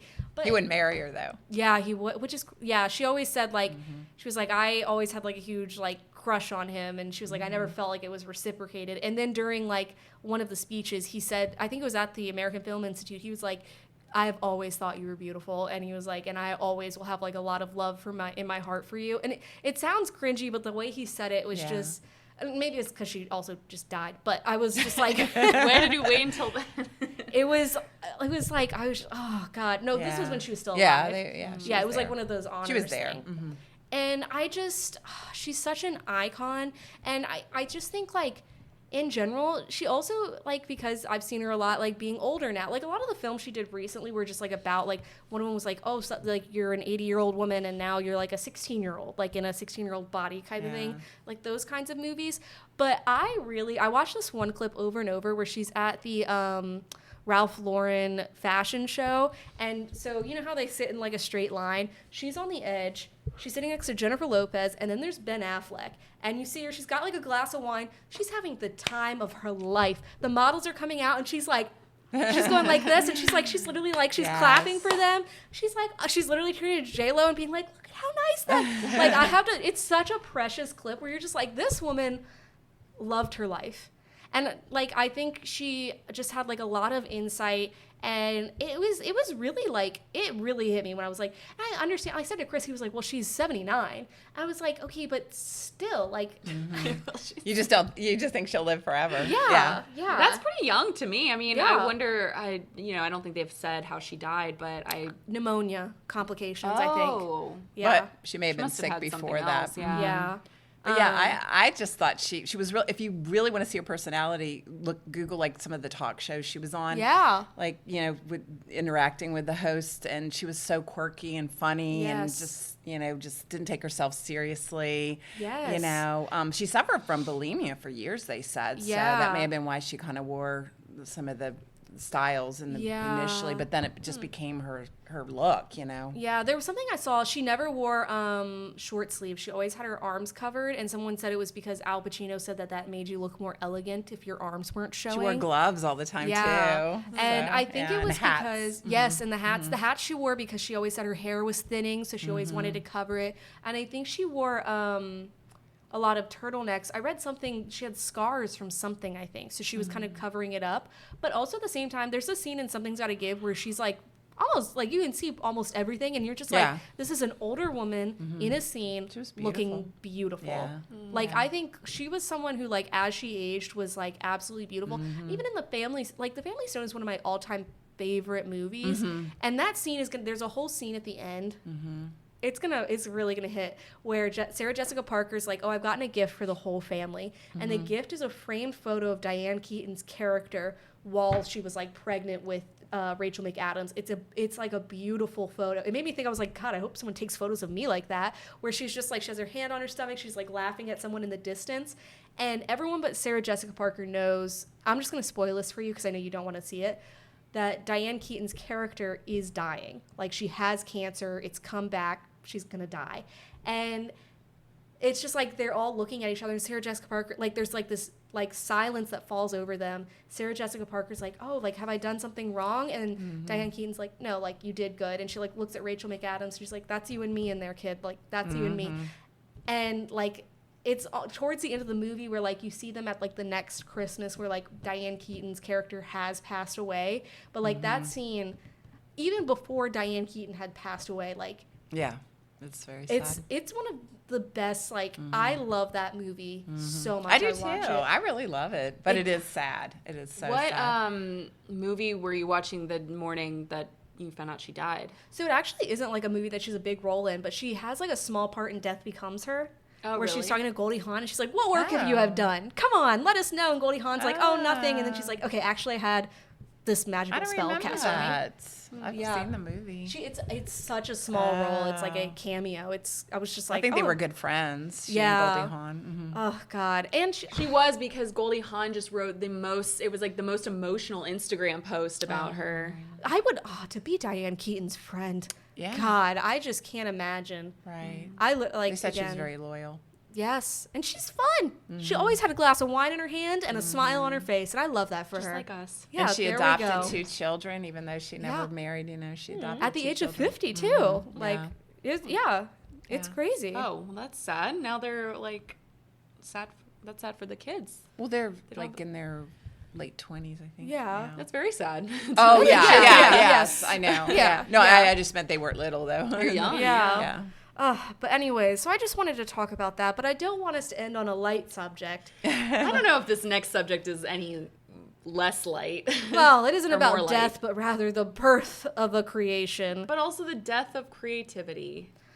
So if you don't know, we're talking about the new AI actress. Yeah, I actually have no information. I don't either. Sorry. Okay. I'm learning. If you haven't heard, there's a new AI actress on the scene. Her name is Tilly Norwood. She's a quote-unquote British actress. She just was unveiled by her creator is... Her creator. It Yeah. feels like Frankenstein. Like, ugh. And bear with me here. Aline van der Velden. She's a Dutch former actress with a master's degree in physics, and she wants Tilly Norwood to be the next Scarlett Johansson. So if you've seen videos that's of an interesting goal. yeah, Really? Scarlett Johansson was like, okay, no, thank you. Yeah. But it's interesting. People are up in arms about this because I will say, out of all the AI I've seen, I'm like, it's the most realistic thing. There are certain things like when you see her in some of her videos and stuff like that, where you're kind of like, there's a little something here, but not enough that I think anyone would care. And so obviously all of the creatives are up in arms about it. All of the actors, Emily Blunt literally said, "Good Lord, we're screwed." That's what she said when she heard about it. What do they plan on doing with her? They plan on putting her in movies. Literally, film executives have been there's literally a quote from here. This is from the New York Times, where they said Suits are licking their chops at the prospect of more malleable actors. And this is a quote. "She's not going to talk back," said one top talent wrangler in Hollywood. And you know what else? Here's what concerns me. Salary?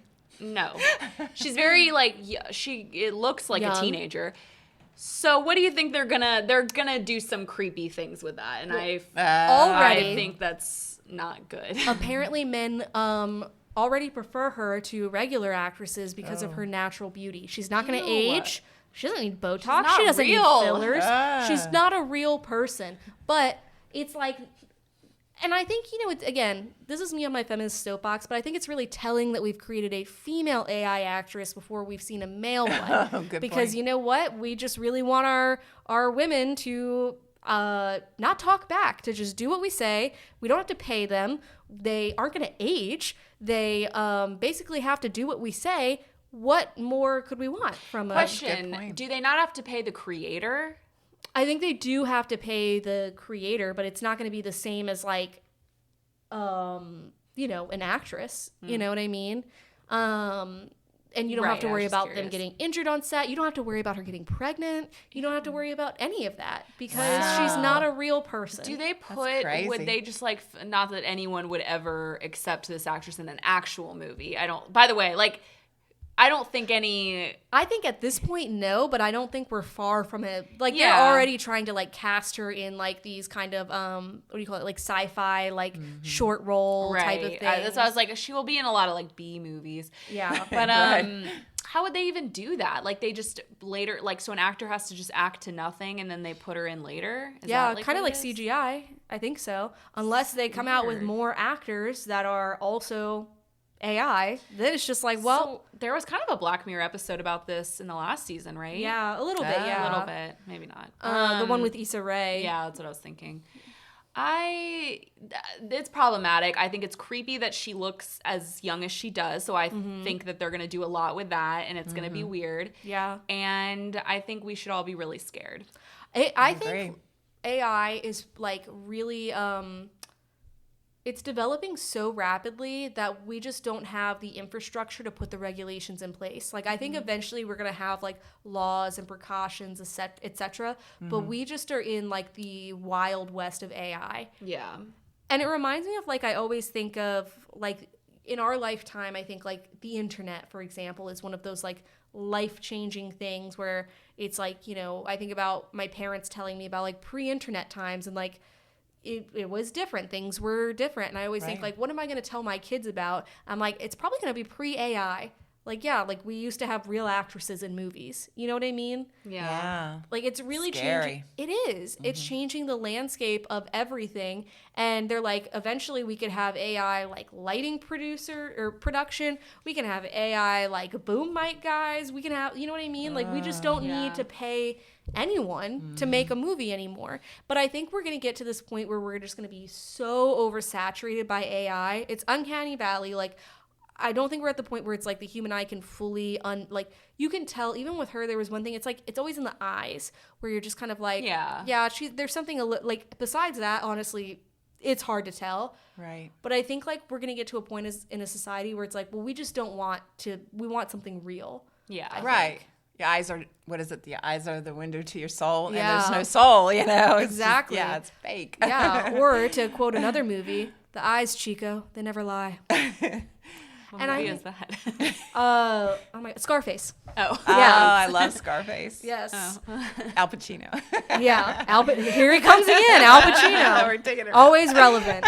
And so it's just interesting because obviously a lot of people are upset about this. I don't think it's going away. There was some, I think it's like a gaming convention thing at Cannes, whatever, where they like premiered their AI like actors and stuff in all of their like new like gaming short series stuff or whatever, and it's scary, and it makes me really sad to see just like what we are willing to short circuit on. You know what I mean? Right. I don't know. I agree. It's very scary. Yeah. And I think it's interesting because we watched that movie Mountainhead, where that was like a whole thing where it's like, we've made this AI technology, we don't know how to control it, but then the other guy had this technology where it basically would tell you, like you could run it through a processor and tell you if it's AI. And I think we have that sort of, but we don't fully have that technology yet. Yeah. And I think it's such a problem. I mean, it's scary. Yeah. And we're all in trouble and we're all gonna die, so yeah. That's how we want to end this episode. Thank you to Tilly Norwood, I guess. Tilly Norwood? What a crazy name. Thank you to Tilly Golson. Yeah. Who's a real life dog below our feet right now. Yes. Asleep. There's no AI about this dog. Asleep. She literally just looked up and she was like, yeah. But that's kind of all we had for you guys today. Yeah. And I just want to thank my mom, Cindy, again for being on here. You're welcome back any week. I love it. Yes. Thank you so much. I love being on the show. It's always so much You're fun. such a loyal listener, I think. Wow. And even if you're not, you are definitely a loyal supporter. Yeah. Definitely. And yeah, come back anytime. And Thank you. Thank you so much. And as always, follow us on Instagram at Poppin In Podcast. Please share with your friends. We are really just word of mouth right now. Yeah. That's all we are. So Yeah. please just like, we want more friends. From your ears to other people's ears. Yeah. Okay, that's how we want to be. Yeah, It's and- usually me and Molly, and now we've got Molly's mom. But let's make it worldwide. Yeah, Let's sometimes Graham we- Norton this podcast. Yes, Okay. a whole couch full of people. We love you. You should love us. Like, rate, review, subscribe. Unless you didn't love us, then don't do any of those things. But who doesn't, you know? But also, if you guys have ideas for ways we can improve, or don't share, but also, Yeah. I'm just kidding. But also give us ideas of what else we can talk about. If you have other ideas that you want to see us talk about on here, please slide into our DMs and let us know. But until next time, we love you all, and we'll see you next week. Bye. Bye. Aw, that was cute, Mom. You did it.